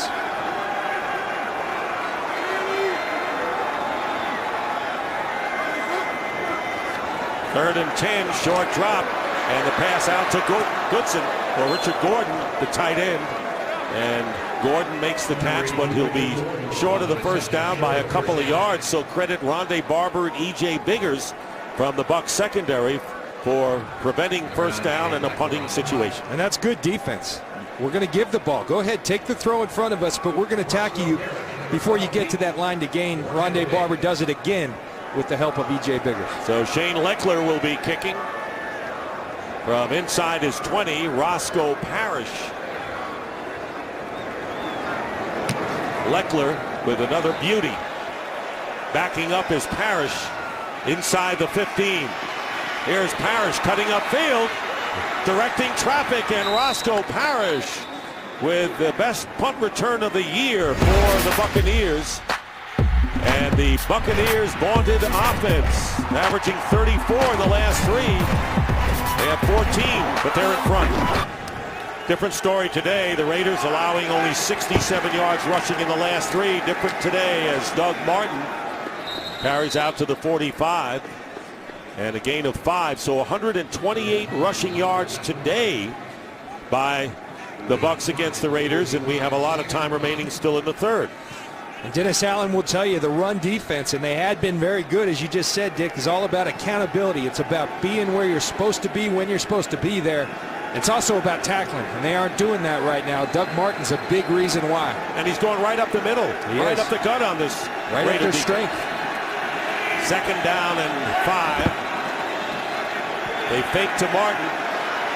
And there's Freeman down the sideline, and Williams The intended receiver covered by Michael Huff, incomplete. So Freeman picking his spots to take shots in this game. Talk about the last drive. We talk about explosive plays coming through the air. Doug Martin, he make it happen on the ground. Right up the gut, as you said, Dick, having success. And here's the bust out run. Doug Martin getting going. This kid is really announcing himself to this league as a force to be reckoned with. His father played basketball at Compton. He says, I remember the nickname, the Poets. He was a basketball player. And that's how Doug Martin started as well. 3rd down and 5, but this is a passing situation perhaps, and a flag down. Before the snap, this is the first charged timeout, Tampa Bay. So timeout is called, and it had to be called by Schiano on the sideline. Look at this speed by Greg Schiano right about there. I think he's running a 4.3. Good combine. Critical 3rd down in this game. You got the feeling that the Tampa Bay Buccaneers are starting to assert their will. Can the Oakland Raiders stand up right now? 3rd and 5. And Freeman's pass is caught by Williams. Mike Williams in the open field. Still going at the 22. And finally goes out of bounds. So the critical play, as you mentioned, and the Buccaneers get 37 yards. You see Michael Huff, traditionally a safety, playing at corner out of necessity. Josh Freeman likes that matchup, and he goes after it. Mike Williams catches the football, then makes it explosive with the yards after the catch. This Buccaneer offense tough to deal with. And the second longest pass play of the day for the Bucs. They have a 1st down on the Raider 18. Williams now with 3 catches for 64 yards. And Doug Martin hit at the line and gets a few extra yards as he works his way to the 13, picking up 4. Dick, you made a great point just a second ago. The strength of this defense is the 2 guys in the interior. Everybody knows it. Tommy Kelly, Richard Seymour. The Bucs lose their best player on the offensive line, maybe on the offense at Carl Nixon. Where do they go? They go right at the Oakland Raiders' strength, and they're moving people. They are hammering people up front. Kudos to these guys filling in for Carl Nix. Zuta, Larson, Meredith, and again here is Martin, and Martin working his way to the 10, where McLean, the middle linebacker, makes the tackle. And a gain of 3, so it'll be 3rd down and short for the Bucs, leading 14-10, about halfway through this 3rd quarter. And Martin over 100 yards now, 105 yards, and has averaged 7.5 on the day, including the 45-yard TD burst. I believe in situations like that, the head coach kind of sets the tone. And he admitted, we're losing a great player, but we're going to be just fine. And that's the way his team felt as well, and they're showing it. And a timeout called by Greg Schiano, so a lot of coaches will save it to the end, but Schiano has used 2 Tampa Bay here in the 3rd quarter. We'll be back. Always great to see a smile on the face of Rondé Barber, which he had moments ago. He likes the way these things are going. Right now, the offense has it. It'll be 3rd down and 3 on the 11 after the 2nd timeout by the Buccaneers. Freeman. And the whistle. And before the play, the whistle blew. Flag is down, meanwhile, at the 10. Neutral zone infraction, number 99, defense. 5-yard penalty, 1st down. So Lamar Houston with an offside infraction, giving the Buccaneers an automatic 1st down. You see Lamar Houston right here. Josh Freeman going to go with the hard count, and Houston jumps.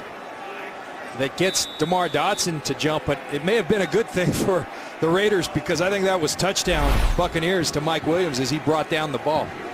So the costly penalty on the play, and it's 1st and goal at the 6. Here is Martin. And Martin is stopped after a gain of 1. 2nd and goal. You know, the comparison has been made with Doug Martin to Ray Rice in Baltimore, and Ray Rice, a tremendous player, so a lot to put on a young man, but the more you watch him, the more you start to say, yeah, you know what, they're right. And the first one to make that comparison was his own head coach, Greg Schiano.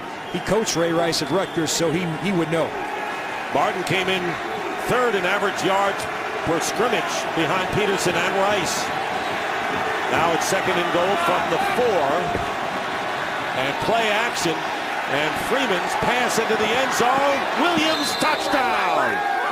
Mike Williams with a touchdown, and the Tampa Bay Buccaneers have opened it up somewhat with 7:12 remaining in the third. What happens when you run the football effectively? The play action starts working. You draw the one-on-ones outside. Let me tell you something, you cannot locate a football any better than Josh Freeman does on this ball. Only where Mike Williams can catch it. That is tremendous accuracy, tremendous play action fake by Josh Freeman. He's playing the quarterback position well. And when you have the running game like that, the play action is just going to fall into place. 4-yard pass to Williams as Connor Barth is on for the extra point try.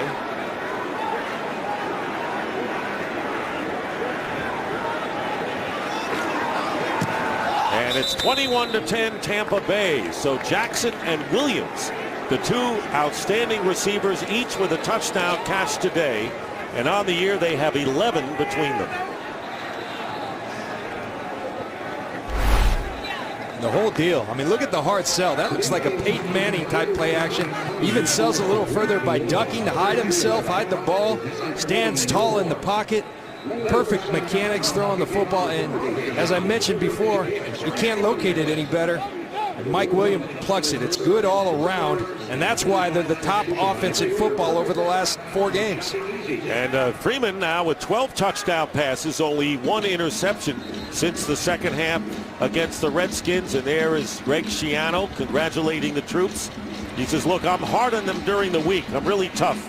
But you know, now you have to face the opponent on Sunday, and so I just lay off on Sunday. He might be the MVP of that series, sprinting to get that timeout, remember? But we go back to that third down, and you had the feeling that the Bucs were starting to really assert themselves and take over this game. They converted it with the Mike Williams catch and run. Turns into a touchdown. And Freeman definitely taking control of the position of quarterback, which is what Greg Schiano told us in our meeting with him yesterday. And you were so right about that critical 3rd and 3 play, and the Bucs converted and then scored the touchdown through Mike Goodson's hands, and the Raiders will start out at the 20.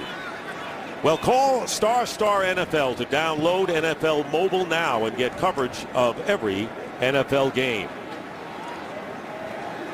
This is where it gets dangerous for Carson Palmer, because you've lost your starting running back.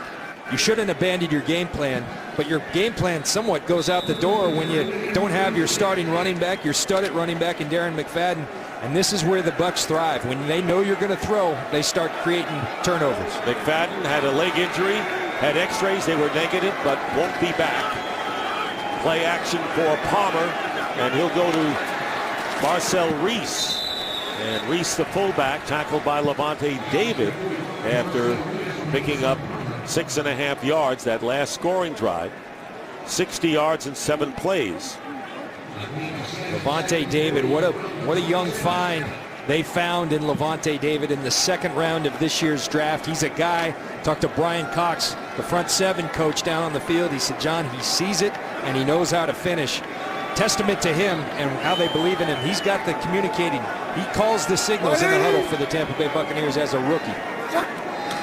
2nd down and 3, and Palmer will swing it out to Mike Goodson. And Goodson's second effort may get him a 1st down. Talking about getting the linebacker here, and a big pickup it was in Levante David. Now we know that Aqib Talib was traded to the Patriots for a 4th round pick. Well, the Buccaneers traded up on a 4th round pick to get Doug Martin, and they also traded up to get that linebacker Levante David. So a number 4 is a valuable number for the Tampa Bay Buccaneers. And there's another first-round pick. And, of course, that was the trade-up, among others, before, and they eventually got Martin. First down. And off the hands of Denarius Moore, incomplete. You know, there's critical junctures of a game where your team needs you, and Carson Palmer delivers just a strike to Denarius Moore. You got to make that play, and I got to tell you, that's the kind of effect that a guy like Mark Barron, right there, that safety, the way he hits people, that's when you know you're playing that position well, when receivers not so sure about going across the middle. 2nd and 10 on the 30.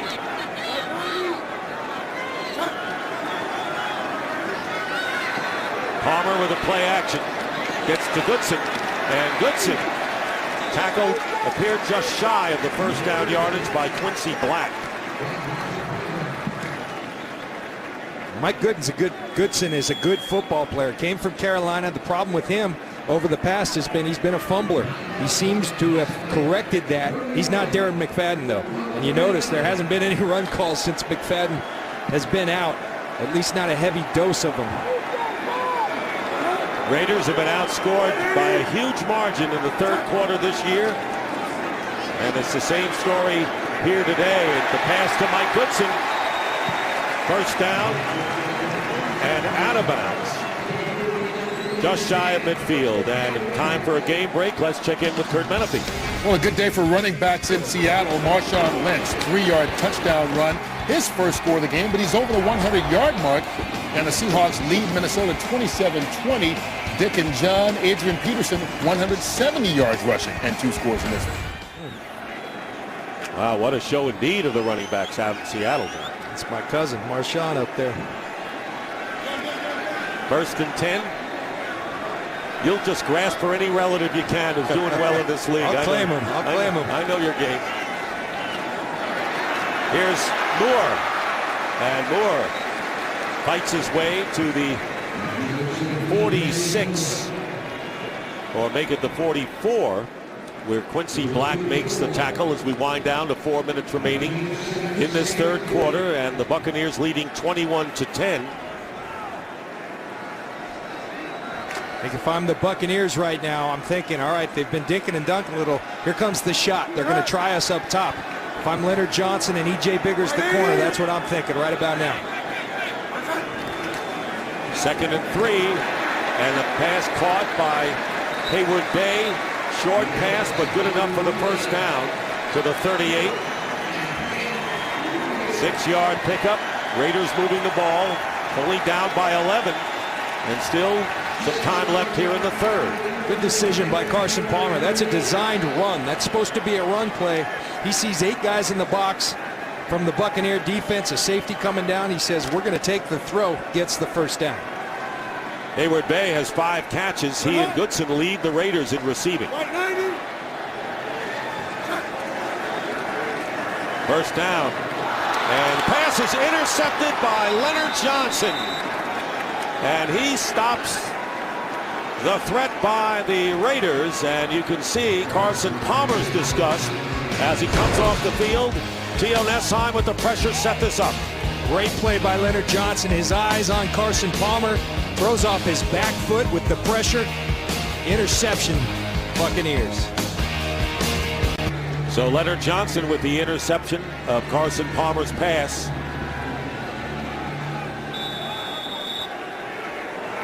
Second turnover of the game by the Raiders. First turnover was when they gambled on the punt situation, and Rondé Barber recovered a fumble. First down at the 32. Martin going up the middle again, picking up a couple. So Leonard Johnson making another contribution. For more, let's go down to Jennifer Hale. Well, Dick, I had a chance to chat with Leonard before the game, and he told me he spent hours every night this week studying the Raider receivers and how they get in and out of their breaks, their routes. He told me he pinpointed, obviously, some weaknesses he thought he could exploit. He told me he is so grateful to get to play with the big boys again, and I said, well, gee, you are one. He said, no, not yet. I'm just earning my stripes still. Well, I'll tell you, Jennifer, it's his 2nd interception in as many games. Did one against Minnesota. So he has 2 in 2 games. That's not bad. Second down and 9 from the 33. They go to Martin. Martin off the left side, breaks a tackle, and here's Martin again. Inside the 20, and Martin will get in for the touchdown. The first one was 45 yards. This one's 67 for Doug Martin. And Giordano is hurt and on the field, injured for the Raiders.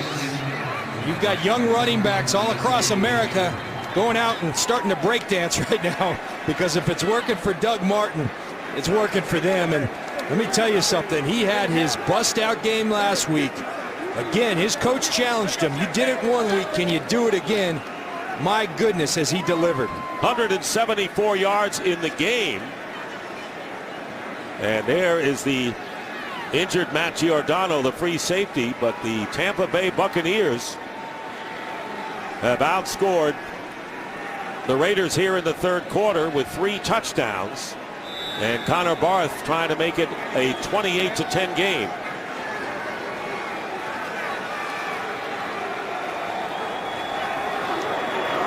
And 21 points for the Buccaneers here in the third quarter. Last week, it was a week ago Thursday actually, Martin with a big game with great numbers, 214 total yards, including 135 rushing and a pair of touchdowns. And he has not let up at all. 10 days later, again playing on the road, 17 carries, 174 yards, and 2 touchdowns, a career mark. You look at this last run, again, right up the middle. Missed tackles by the Oakland Raiders, and this guy, Doug Martin, he'll make you pay when you miss a tackle, because he can go the distance, as he's done twice today. You see him, he hides behind that line at 5'9", and then strength. He's a bowling ball. He's 215 pounds, chiseled muscle, and he can get it. When he came into our room yesterday to talk to us, he had a smile on his face, a happy, sincere smile, and it never left his face the whole time. I can tell you, as a player in this league, when you get a chance to go home, everybody always tries to tell you, oh, it's just another game. It's not another game. You want to show off in front of your friends and family. He's got 90 of them there here today, and he's showing off in good fashion. Born in Oakland and went to Stockton, California, and what could be a better scenario for this rookie from Boise State than to come back home and have the kind of fabulous game he's experiencing.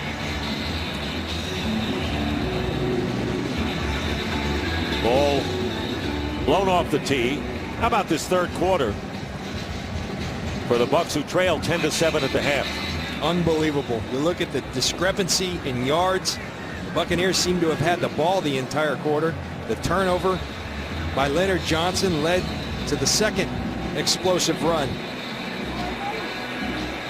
Freeman 16 of 27, 225 yards, 2 touchdowns.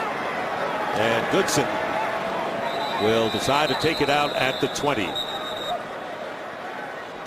Well, this week on Fox College Saturday, it's a doubleheader beginning with 11th-ranked Oregon State battling 14th-ranked Stanford as both teams try to stay in the race for the conference championship. Then the second-ranked K-State Wildcats look to keep their national title hopes alive as they take on upset-minded TCU. Coverage of Fox College football begins Saturday at 2:30 Eastern, 11:30 Pacific on Fox. First down from the 20, and Palmer's pass is incomplete, intended for Denarius Moore.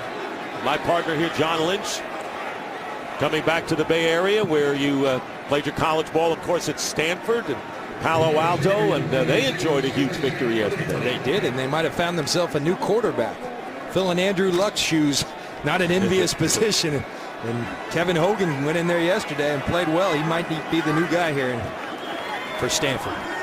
You were a quarterback once there before you switched. How did that work out?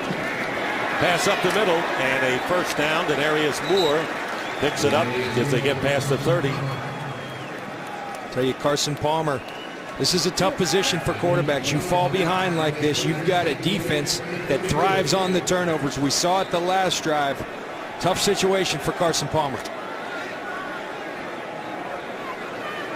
Matt Giordano, the free safety who was shaken up on Martin's touchdown run, has a hamstring injury, won't be back.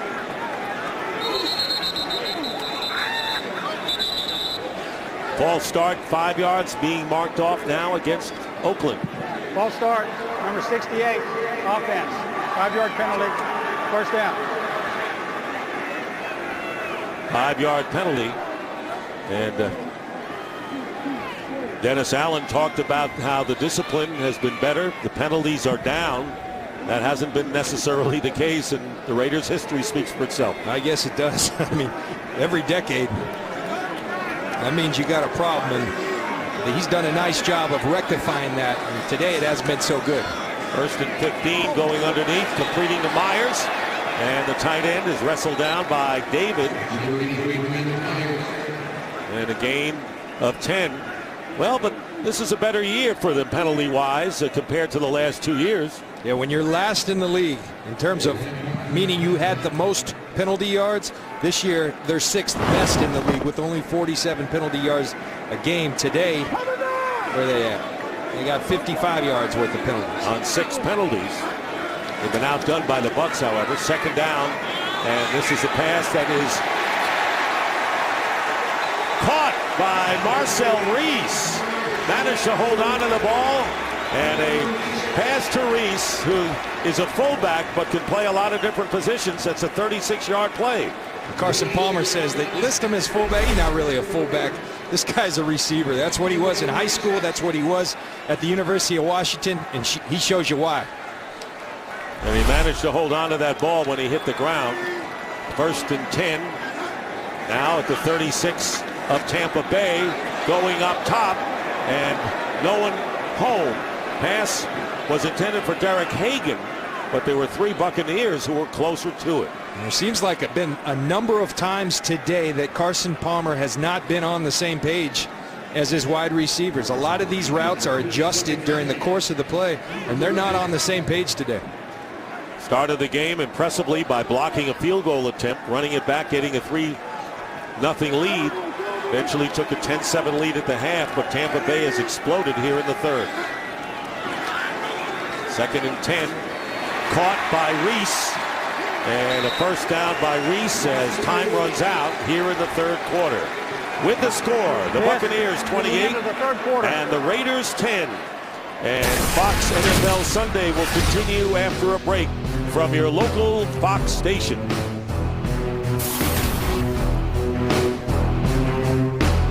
In the aftermath of natural disasters like Superstorm Sandy, the American Red Cross provides life-saving services such as meals, shelter, and mobilizing resources and workers nationwide. Visit redcross.org or text Red Cross to 90999 to give a $10 donation. 1st and 10 at the 21. As we start the 4th quarter with a penalty.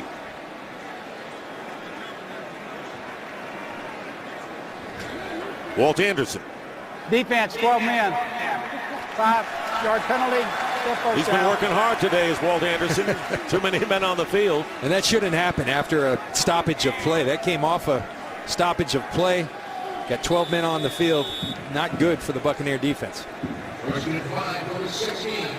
Smiles on the faces of the Buccaneers on the sideline on both sides of the ball, leading 28-10.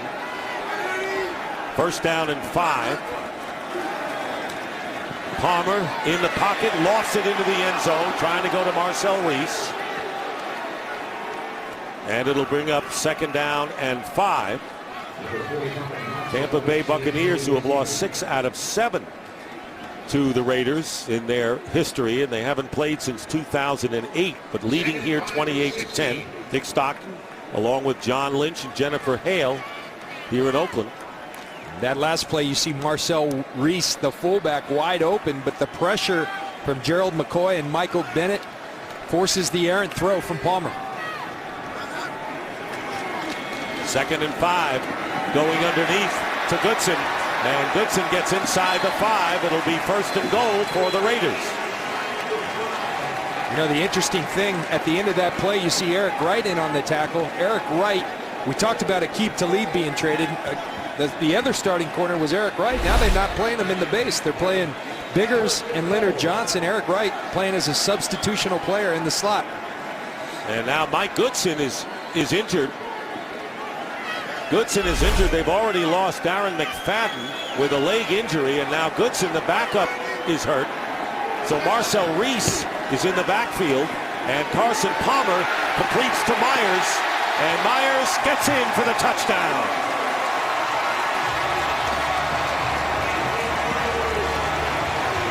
Brandon Myers, who is the leading receiver coming in, very deceptive as the leader, gets it across.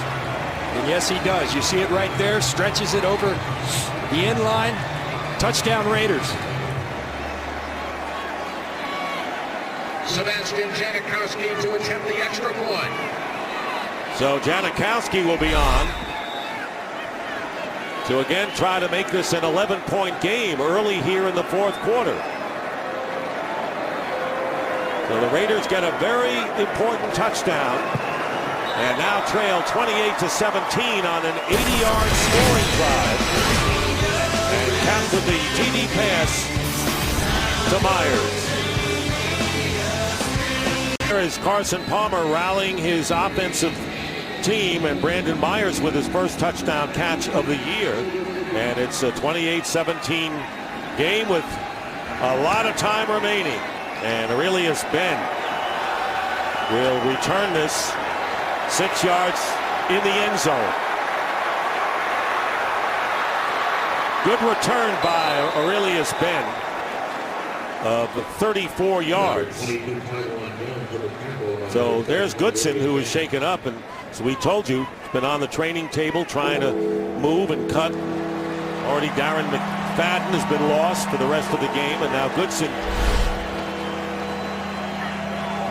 You see Goodson at the end of the play twist that right ankle. I believe it gets caught under Lavonte David, and that leaves Taiwan Jones as the only halfback left healthy if Goodson can't go. First down at the 30. Martin, by the way, gained 143 yards on 9 carries in the third quarter. Picks up where he left off. Breaks a tackle. Trying to outrace the defender, and he will.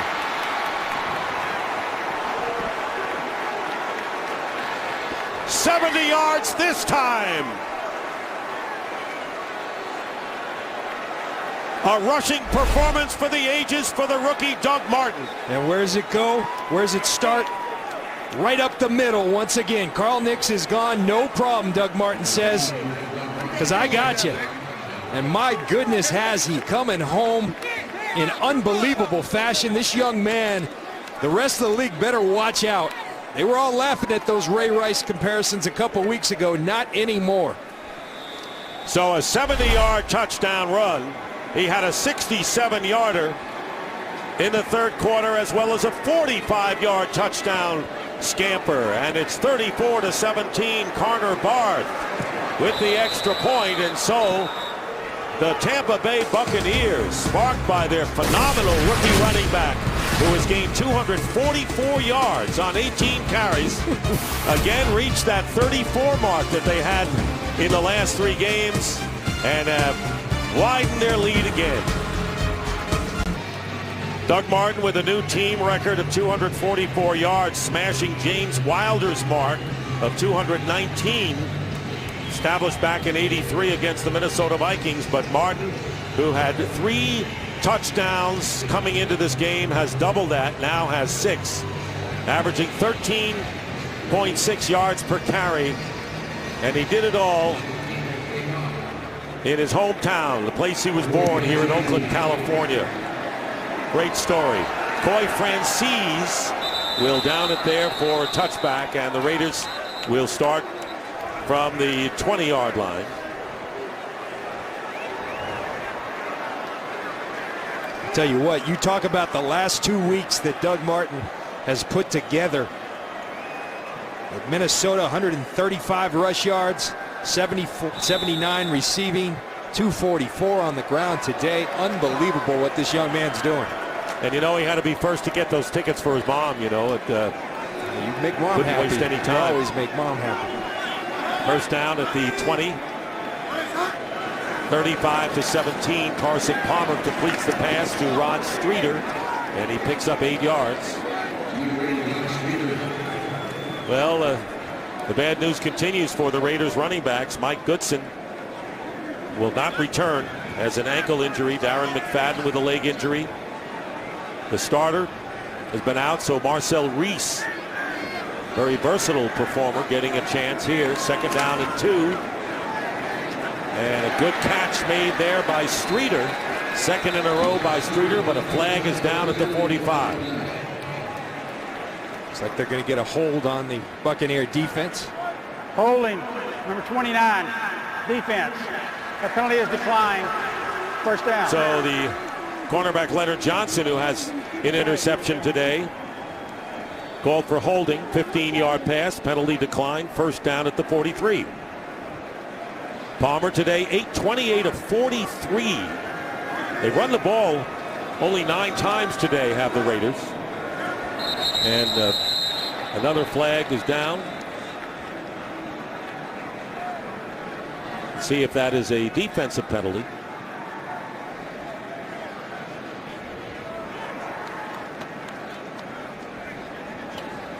Grab all the oxygen you can, Mr. Martin. He's earned it. He has earned it.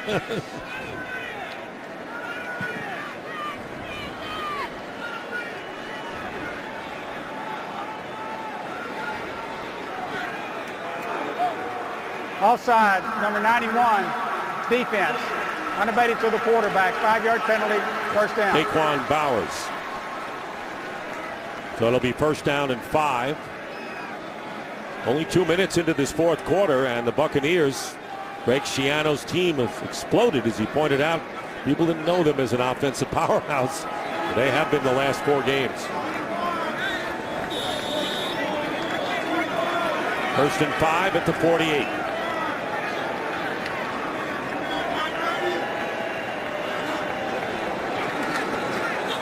Palmer with time and completes to Denarius Moore. And Moore getting into Buccaneer territory, and a big gain there. And one of the Tampa Bay players is shaken up. 26-yard pass play, and it's Leonard Johnson who's down. Leonard Johnson, the local kid from Tampa, Largo High School, who's played really well the last 2 weeks. Injured, remember they've traded Aqib Talib, Eric Wright playing in the nickel situations. Look like Myron Lewis will come on the field for Leonard Johnson. All right, we'll have an injury timeout, and we'll return. Here's the end of that one, and we'll be back. Back here in Oakland, Leonard Johnson was shaken out and is out of the game and replaced by Myron Lewis, number 23. First down at the 26 of the Bucs.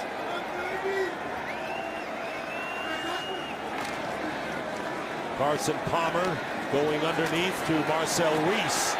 And Reese stopped just short of the first down by E.J. Biggers. So it'll be 2nd down and 1. They're not going to run any more, down by 35-17, but the Raiders have been outrushed 275-17. 9 rushes for an average of just under 2. But it's a passing game for them. 2nd down and 1. Well, here's a running play, and Reese gets a first down and gets inside the 10. And another penalty thrown at the 15, and it's holding against Oakland. 10-yard penalty, still 2nd down. Get Mike Brizell, the right guard.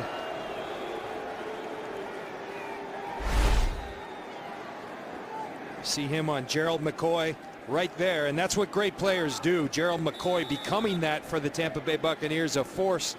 Not only do they make plays, they make you make penalties on them because they're so active. Well, one of these teams trying to get to 4-4, what would be the midpoint mark for both of these clubs. That was what was at stake today. And for the Raiders, trying to make it 3 in a row, but they're on the short end big time here. 2nd down and 11, and there's the screen to Reese. And Reese is tackled at the 21 by Rondé Barber. Number 45, Marcel Reese. Rondé Barber on the tackle. Great hustle play by Gerald McCoy, tracking down Marcel Reese. You played with Rondé Barber, and he's gone some downtime since, of course, he won the Super Bowl, but he continues to come back, and this has got to be rewarding for him to have this kind of year. He's having fun. He's been re-energized by this young team. Greg Schiano, he's a big fan. Greg Schiano's hard on him. He doesn't get the senior discounts, as he calls them, anymore. He's out there every practice, but he's loving it. He's playing incredibly well. 3rd down and 5. Tywan Jones in at running back. And there's the pass caught. 1st down, Rod Streeter. Boy, he's a good-looking receiver. Is Streeter, the rookie from Temple, not drafted, gets 7 yards and moves the chains. Raiders moving the ball well, but I think the Buccaneers content just to keep the ball in front of them at this point. Don't give up the big play. Make them earn. Make them go the hard way on everything they get. 1st down at the 15.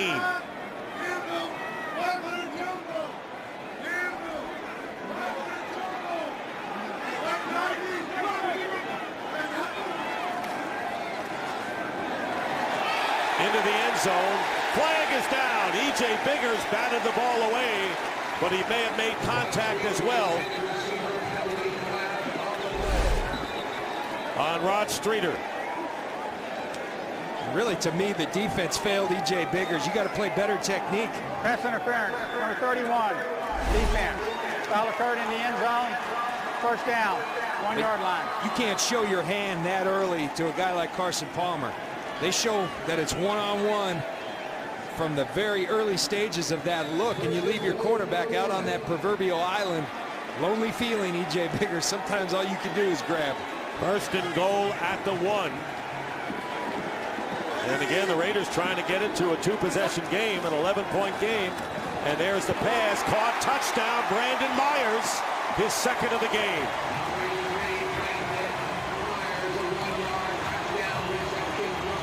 So Brandon Myers, who led the team in receiving coming in, but had not caught a touchdown pass, has grabbed 2 in this one. So with the extra point, you get it back to 11, but now begs the question, how do you stop Doug Martin? That's a big question. 1-yard pass to Myers, and Janikowski on for the extra point, and he makes it an 11-point game, 35-24. But a good question with Martin exploding for 244 yards, and that's without Carl Nix, his all-pro guard. Aurelius Ben goes deep for the Buccaneers, and Janikowski will kick off. It's 35-24. We had 17 total points in the first half. 42, and here's the onside kick, and it's taken by the Bucs, and it's Ahmad Black.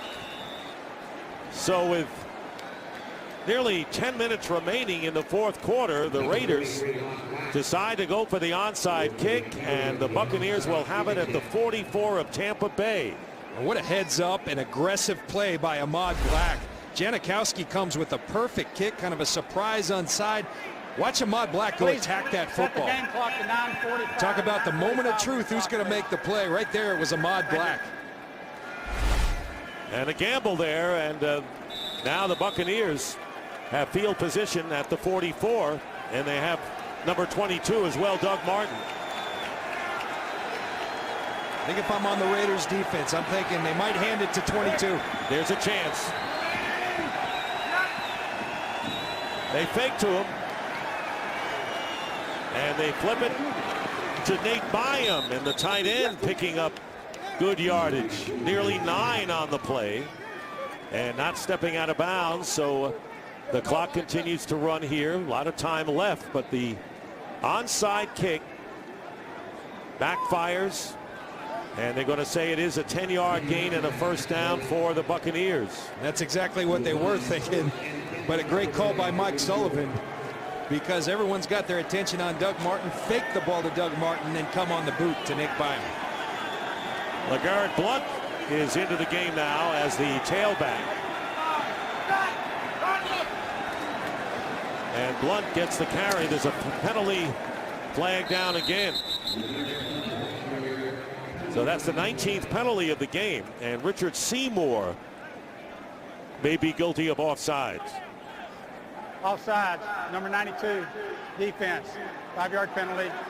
Still first down. So it's 1st and 5 for the Bucks. There's Martin, who's itching to get back in there, needing 52 yards to break Adrian Peterson's all-time rushing record of a game, 296. How about the second half? Unbelievable. Look at Doug Martin. He's not tired. He wants back in. He wants some of that record. He looks like he's in the neutral corner, ready to come out for round 1.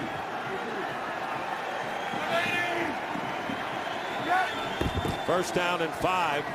And here's Blunt backed up, but he's got power. And holding on from behind was Tyvon Branch, the strong safety. So Doug Martin has put on an incredible performance today. 3 touchdowns, all explosive runs. He's got tremendous vision, tremendous balance, explosion, everything you're looking for in a big-time running back. And he's put it on full display here today. 244 yards, 3 touchdowns. And TD runs of 70, 67, and 45. Blunt fumbles, and the Raiders may have it. And it's Seymour. Richard Seymour recovers for Oakland. And there's life in the silver and black still. If you're a Buccaneer fan, you're saying, why isn't Doug Martin in right now?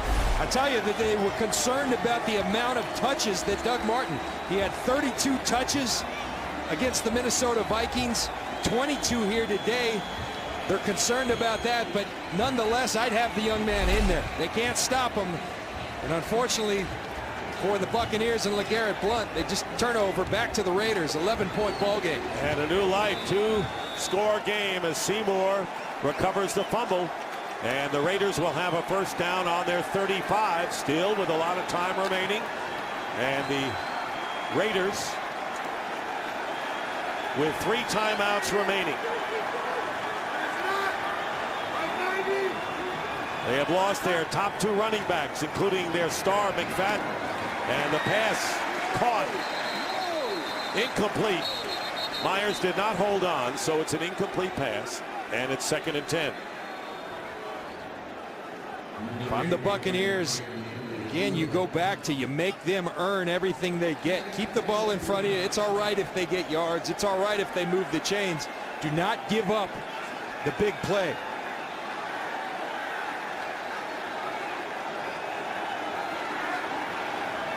Raiders trying to take advantage of the turnover. Down by 11. Palmer stepping up. And the pass nearly picked off by Barber.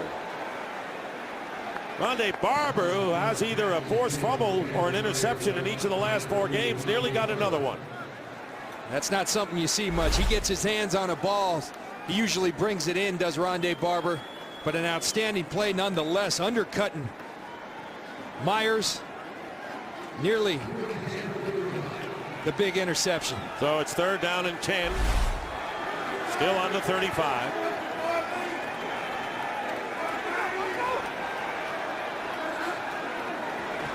Pressure on Palmer, and the pass is caught by Marcel Reese. Reese loses his left shoe and nearly broken all the way. Ahmad Black caught up with him after a gain of 20 yards, and Levante David came in untouched. Carson Palmer does a great job of seeing the blitz. Let me show you something, though.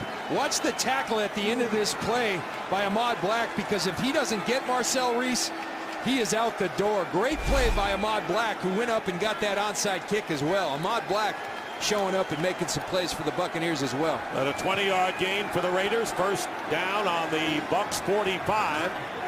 Under 7 minutes to go, and the quick to the outside to Hagan. And Hagan is tackled, and another good tackle. That was Levante David, the rookie from Nebraska, and holds Hagan to a gain of 6. And there's this play by Ahmad Black.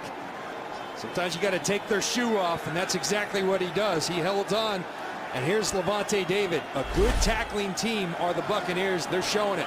2nd and 4. Handoff, Taiwan Jones, and he's put down by David again. What an inspired series by Lavonte David, the second-round pick from Nebraska, and that is his 14th tackle of the game. There's a lot of people in the league right now knowing that Lavonte David went in the second round, saying, what were we thinking, not picking him in the first round? This kid can play some football. So now it's 3rd down and 2. Palmer on the slant, incomplete, deflected off of Derek Hagan. And it is 4th down and 2.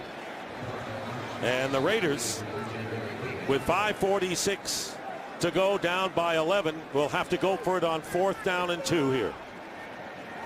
You got to think Carson Palmer will tell you all day long his #1 target's 17, Denarius Moore. He's been quiet today. Streeter, Myers have had big games today along with Reese. We'll see where Palmer goes with it. And maybe the Raiders' chances rest right here to hang in the game. They're going to be one-on-ones on the outside. If they want this matchup to go up top, they've got it. 4th down and 2. Here's pressure, and this pass is incomplete. Moore, and the flag is down. 2 penalty markers down at the 20. Eric Wright was defending Denarius Moore, and a pass interference penalty will give the Raiders a first down. Number 21, defense. First down. You watch Eric Wright working on Denarius Moore. He's got a hold of that jersey. I really think it's more of holding rather than pass interference. Right, you see is. the right hand, but they call pass interference nonetheless. Bottom line, you can't panic as a defensive back. Trust your technique. So now a first down on the 24 of Tampa Bay. Pressure again, and here's the pass. Hayward Bay trying to make another one-handed grab like he did earlier. And Leonard Johnson, who was shaken up earlier and came back in the game defending. They've got the matchup they like. There is Hayward Bay on Leonard Johnson. Another beautifully thrown football by Hayward Bay. Sometimes you got to stop worrying about keeping that DB off with the left hand. Get both hands up there to try to make the grab. 2nd down and 10. Palmer. Flag down. Palmer completes to Streeter, and he's inside the 10, but a penalty flag back down at the 32. Holding, number 68, offense. 10-yard penalty, still 2nd down. And a critical holding penalty on Jared Valdir, the left tackle, will bring back what have been a 1st and goal for the Raiders. Watch Valdir working on Teo Nesheim. Going to get his hands around him on the outside. Right there at the end of that, Walt Anderson going to call the penalty on Valdir. So a 16-yard gain has been nullified, and now the Raiders will be looking at a 2nd down and 20 from the 34 of Tampa Bay. At this point in the game, you're in 4-down territory. If you're Carson Palmer, you don't need it all right now. Get half of it back. In motion is Jerron Kreiner. And the pass is complete to Brandon Myers, and Myers will go out of bounds. Tackled by Lewis and stopping the clock with 4:59 remaining, and a pickup of 5. There's LeGarrette Blount, who fumbled on the exchange with Josh Freeman, watching anxiously.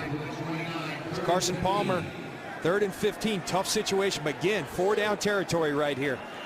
Palmer has thrown 55 passes for 383 yards, 3 touchdowns and 1 pick. 3rd and 15.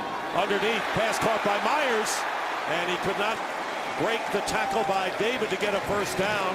Eric Wright finally makes the stop, and a 13-yard gain, and it'll be 4th down and about 1.5. Make it 2. So they're going for it on 4th and 2, not trying to get the field goal, and the quarterback sneak by Palmer, and a first down inside the 15. You know, and Carson Palmer, I think, did that on his own. No huddle, went up to the line of scrimmage, because you have to ask the question at that point, 11-point game, do you kick the field goal, make it a 1-score, 8-point game? So in their way of thinking, they want to get the touchdown first. Doesn't matter to me. I think it's important that you need 2 scores. You get them as quickly as you can. Under 4 minutes remaining. First down. Palmer's pass. Caught. Touchdown, Marcel Reese.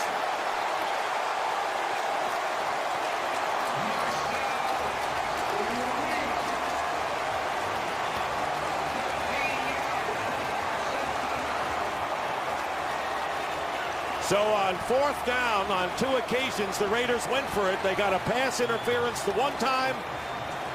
They got a quarterback sneak the second time, and a 13-yard pass from Palmer to Marcel Reese. And it's 35-30, and the 2-point conversion coming up now. And there's Greg Schiano, who ran onto the field, now getting back. You go for 2 to make it a field goal game. See who Palmer, they're bunch left right here. Someone coming out of that bunch. And there's Palmer, and he's going to throw it up for grabs. It's caught. Gerard Kreiner.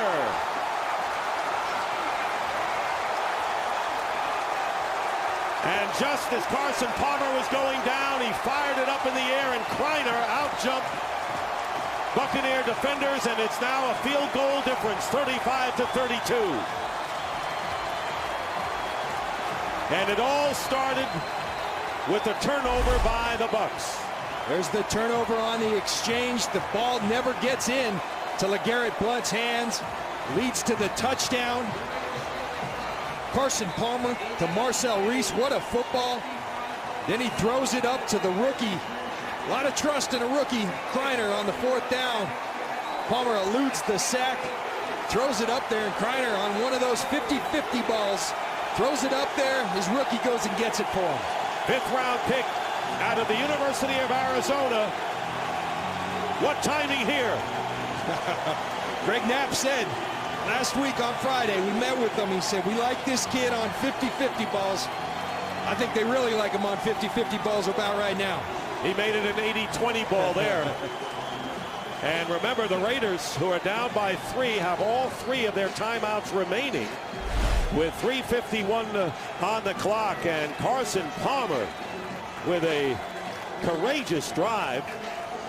Dick, the interesting thing, Tampa has their hands team on, but with all 3 timeouts, traditionally you would kick deep. The problem is right now you can't stuff Doug Martin. And they're going to kick this one deep. So an 11-play, 65-yard scoring drive, and it's a 35-32 game. Right now we're going to have a game break and send it out to Kurt Menefee. Kurt. Well, exactly at the moment that the Raiders were scoring in your game, the Steelers were scoring in the Meadowlands. Isaac Redman, 1-yard run, gives Pittsburgh the lead late in the 4th quarter, 24-20 over the New York Giants, but still 4 minutes left to go for Eli and company. John, Tip? All right, Kurt, thank you very much. And this is the excitement of the NFL, pure and simple.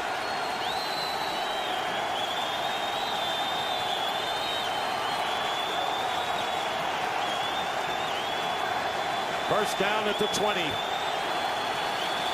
Doug Martin, by the way, back in the game. Here's Martin, slips, and will lose a couple. That's the only way they've tackled him today, him slipping. But it comes at an opportune time for Tyvon Branch and the Oakland Raiders. Officially, it's a 1-yard loss. It'll bring up 2nd down and 11. Tommy Kelly, who was hurt earlier, came back in the game, urging on this crowd, and they don't mind responding.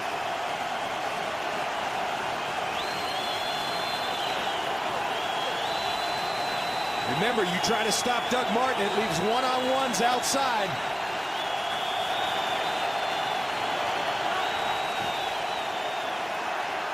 Freeman going to the man you circled, Vincent Jackson, and overthrows him, bringing up 3rd and 11.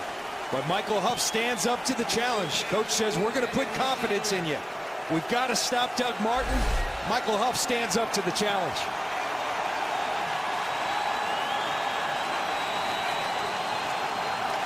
3rd and 11, and this crowd is in full throat. Are they ever?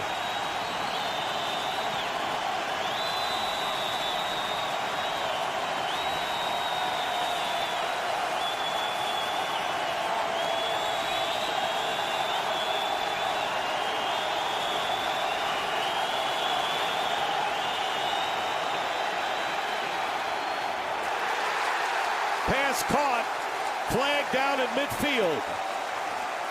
Tyquan Underwood makes the catch, and the play clock expires. Before the snap, delay of game, offense. It did. That's a 5-yard penalty. It's still 3rd down. Give that one to the Oakland crowd. I think it's so loud, Josh Freeman could not communicate what he wanted to get done.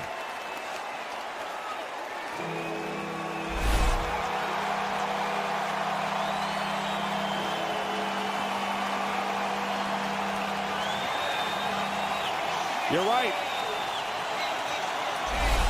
Now it is 3rd down and 16. The ball back on the 14. The clock is correct at 3:03.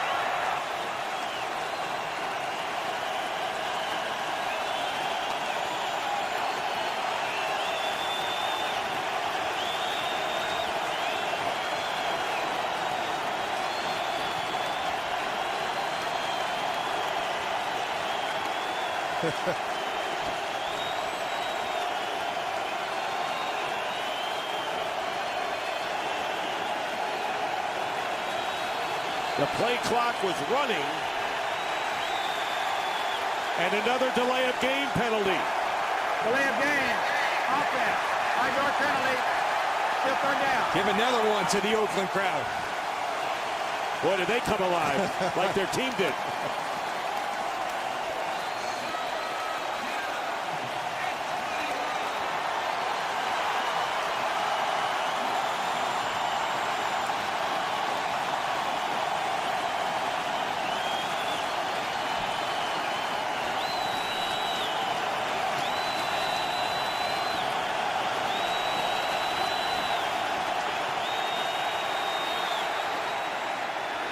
Caught by Underwood.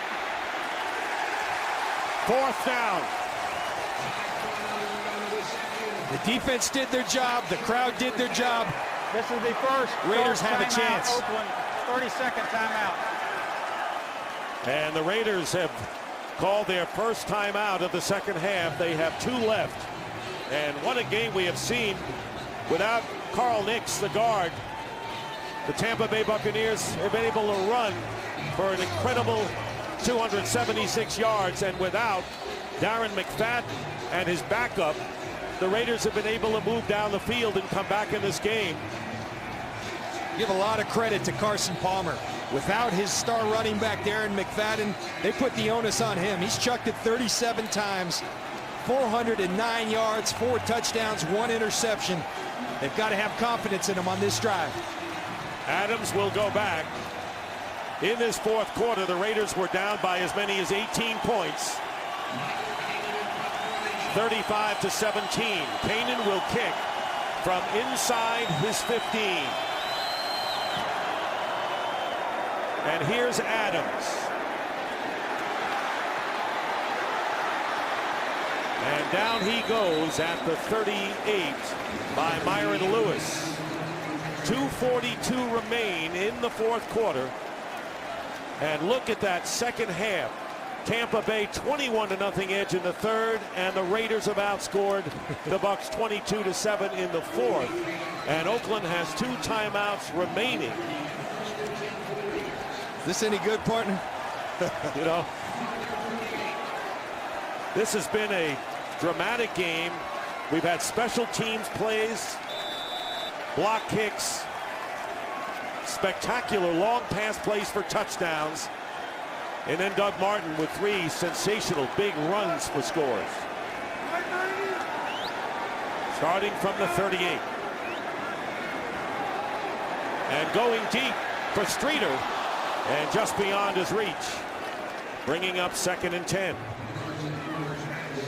Carson Palmer saw the Buccaneers Lack of communication, lack of knowing where they're supposed to be. No one in the middle of the field. He takes a shot at Rod Streeter. E.J. Bigger's out there all alone again. Just outstretched hands of Rod Streeter. In this fourth quarter, Carson Palmer has thrown 3 touchdown passes. Now it's 2nd and 10.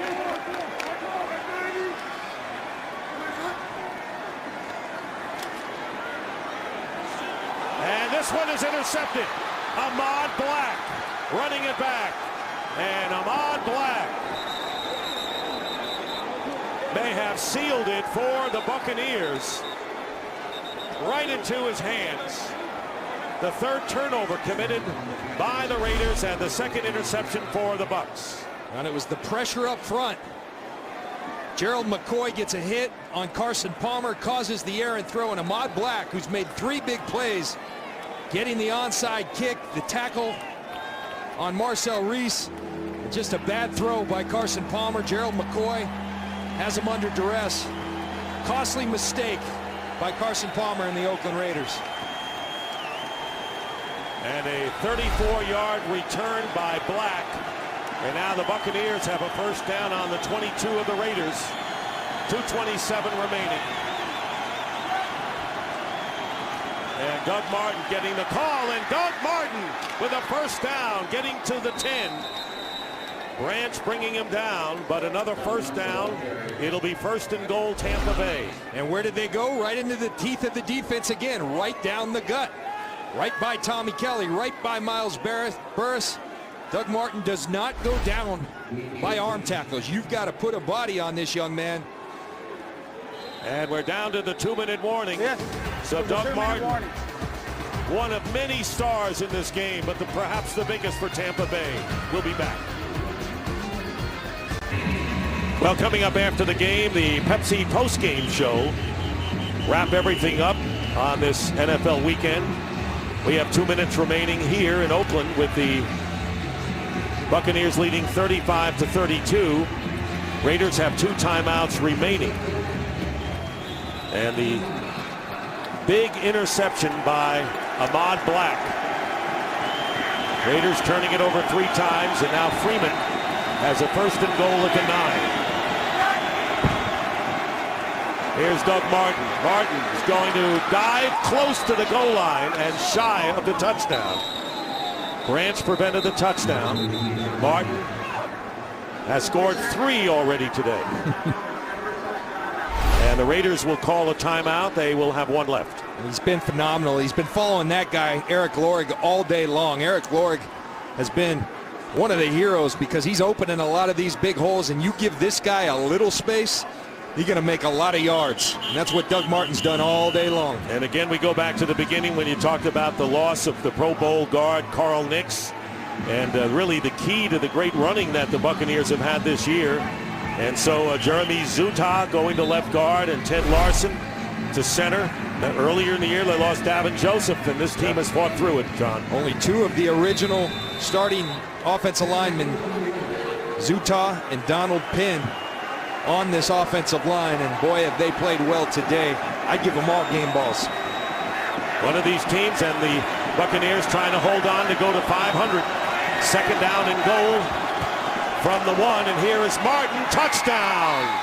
Doug Martin coming back to his hometown of Oakland, scoring 4 touchdowns for the Tampa Bay Buccaneers, who now lead it 41-32. And that is a team record. 4 touchdowns rushing. Set up by that man, Ahmad Black. And you see Ernest Biner, a former great running back in the league, the running back coach for the Buccaneers, giving a little dap to his protege, Doug Martin. Connor Barth on to add the 42nd point of the game for Tampa Bay. And the Buccaneers have scored 38, 28, 36, and now 42 points, John, in their last 4 games. Well, we told you in the open, nobody's been better offensively the last month than the Buccaneers, and they did nothing to lessen that today. Have exploded for 42 more points, 535 yards. This offense is on fire. 298 rushing yards, 265 from Martin alone. And it's hard to believe that it was a 10-7 game at halftime.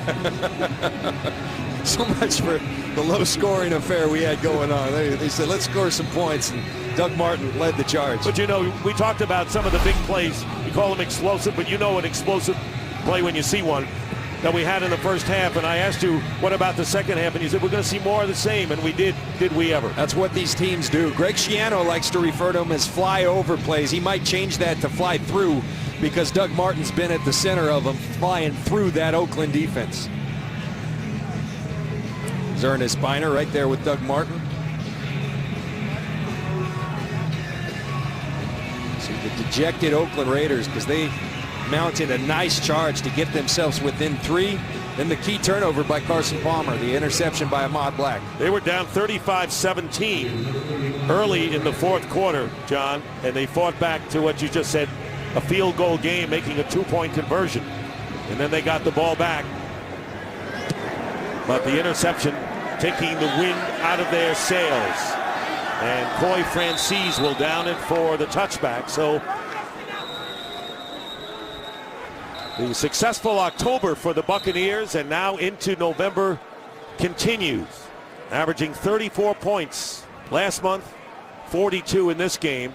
And yards per play, you don't do better than 7-1. Well, you did today at 9.2. And they say you can take our left guard, Carl Nix. We'll get him back next year, but we're not going to stop rolling.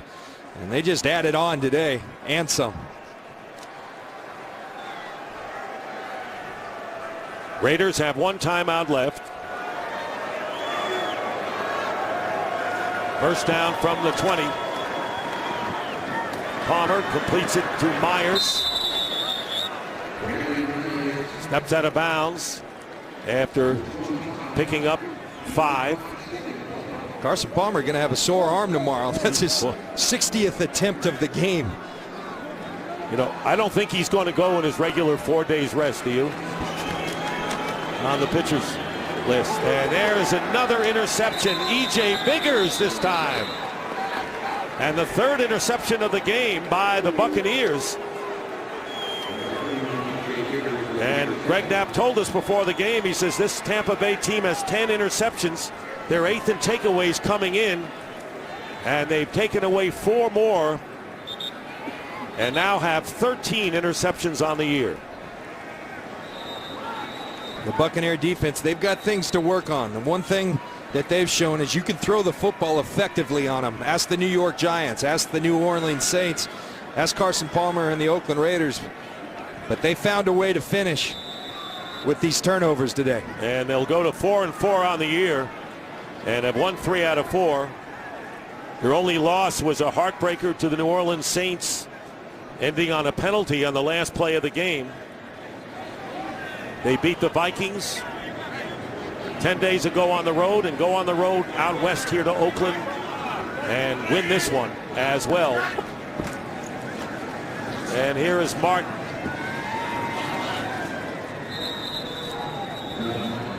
And the Raiders use their last timeout. So looking ahead to the Tampa Bay schedule, another AFC West team at home next week against San Diego. And looking down the line, a tough game at Denver. Another AFC West opponent. And they have 2 against, right now, undefeated Atlanta. And likely not going to catch Atlanta. But they're not worried about Atlanta. They want to get themselves in this playoff hunt. And I tell you, the way this offense is playing right now, I'm not so sure that they can. The way this guy's playing. And I think you really got to credit this team and Greg Schiano. You've lost Davin Joseph, a Pro Bowl guard, your other Pro Bowl guard, and Carl Nix, an outstanding rookie in Adrian Claiborne on the defensive side of the ball. But they just keep rolling. They keep saying, all right, next man up, and they're doing it and doing it well. 1:31 remaining, 2nd down and 15. And here is Martin again. Not going anywhere, and content with that. As the clock runs and the Raiders no longer can stop the clock. So the Buccaneers lost to the Giants by 7 in the 2nd week of the year. Lost to the Washington Redskins by 2 on September 30th, and then that 7-point loss to New Orleans. So all of their losses, and Dallas by 6, have been by 7 or fewer. So they've hung in there in every game. And for Rondé Barber, playing an incredibly great year at age 37. This is a big win for Tampa Bay, having to go west. Wheeler tackles Martin. Raiders will drop to 3-5 on the season and will fall 2 games behind the Denver Broncos, who won their game today over Cincinnati 31-23.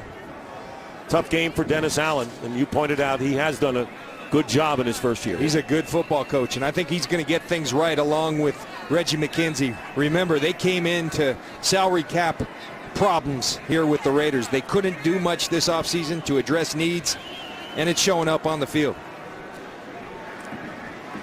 And time is going to run out, and the Tampa Bay Buccaneers, timeout called with 2 seconds left. 30-second timeout.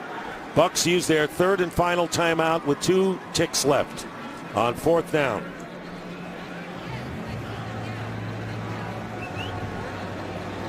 Not sure what that I've got no implies. idea. I've got no idea why you called timeout right there.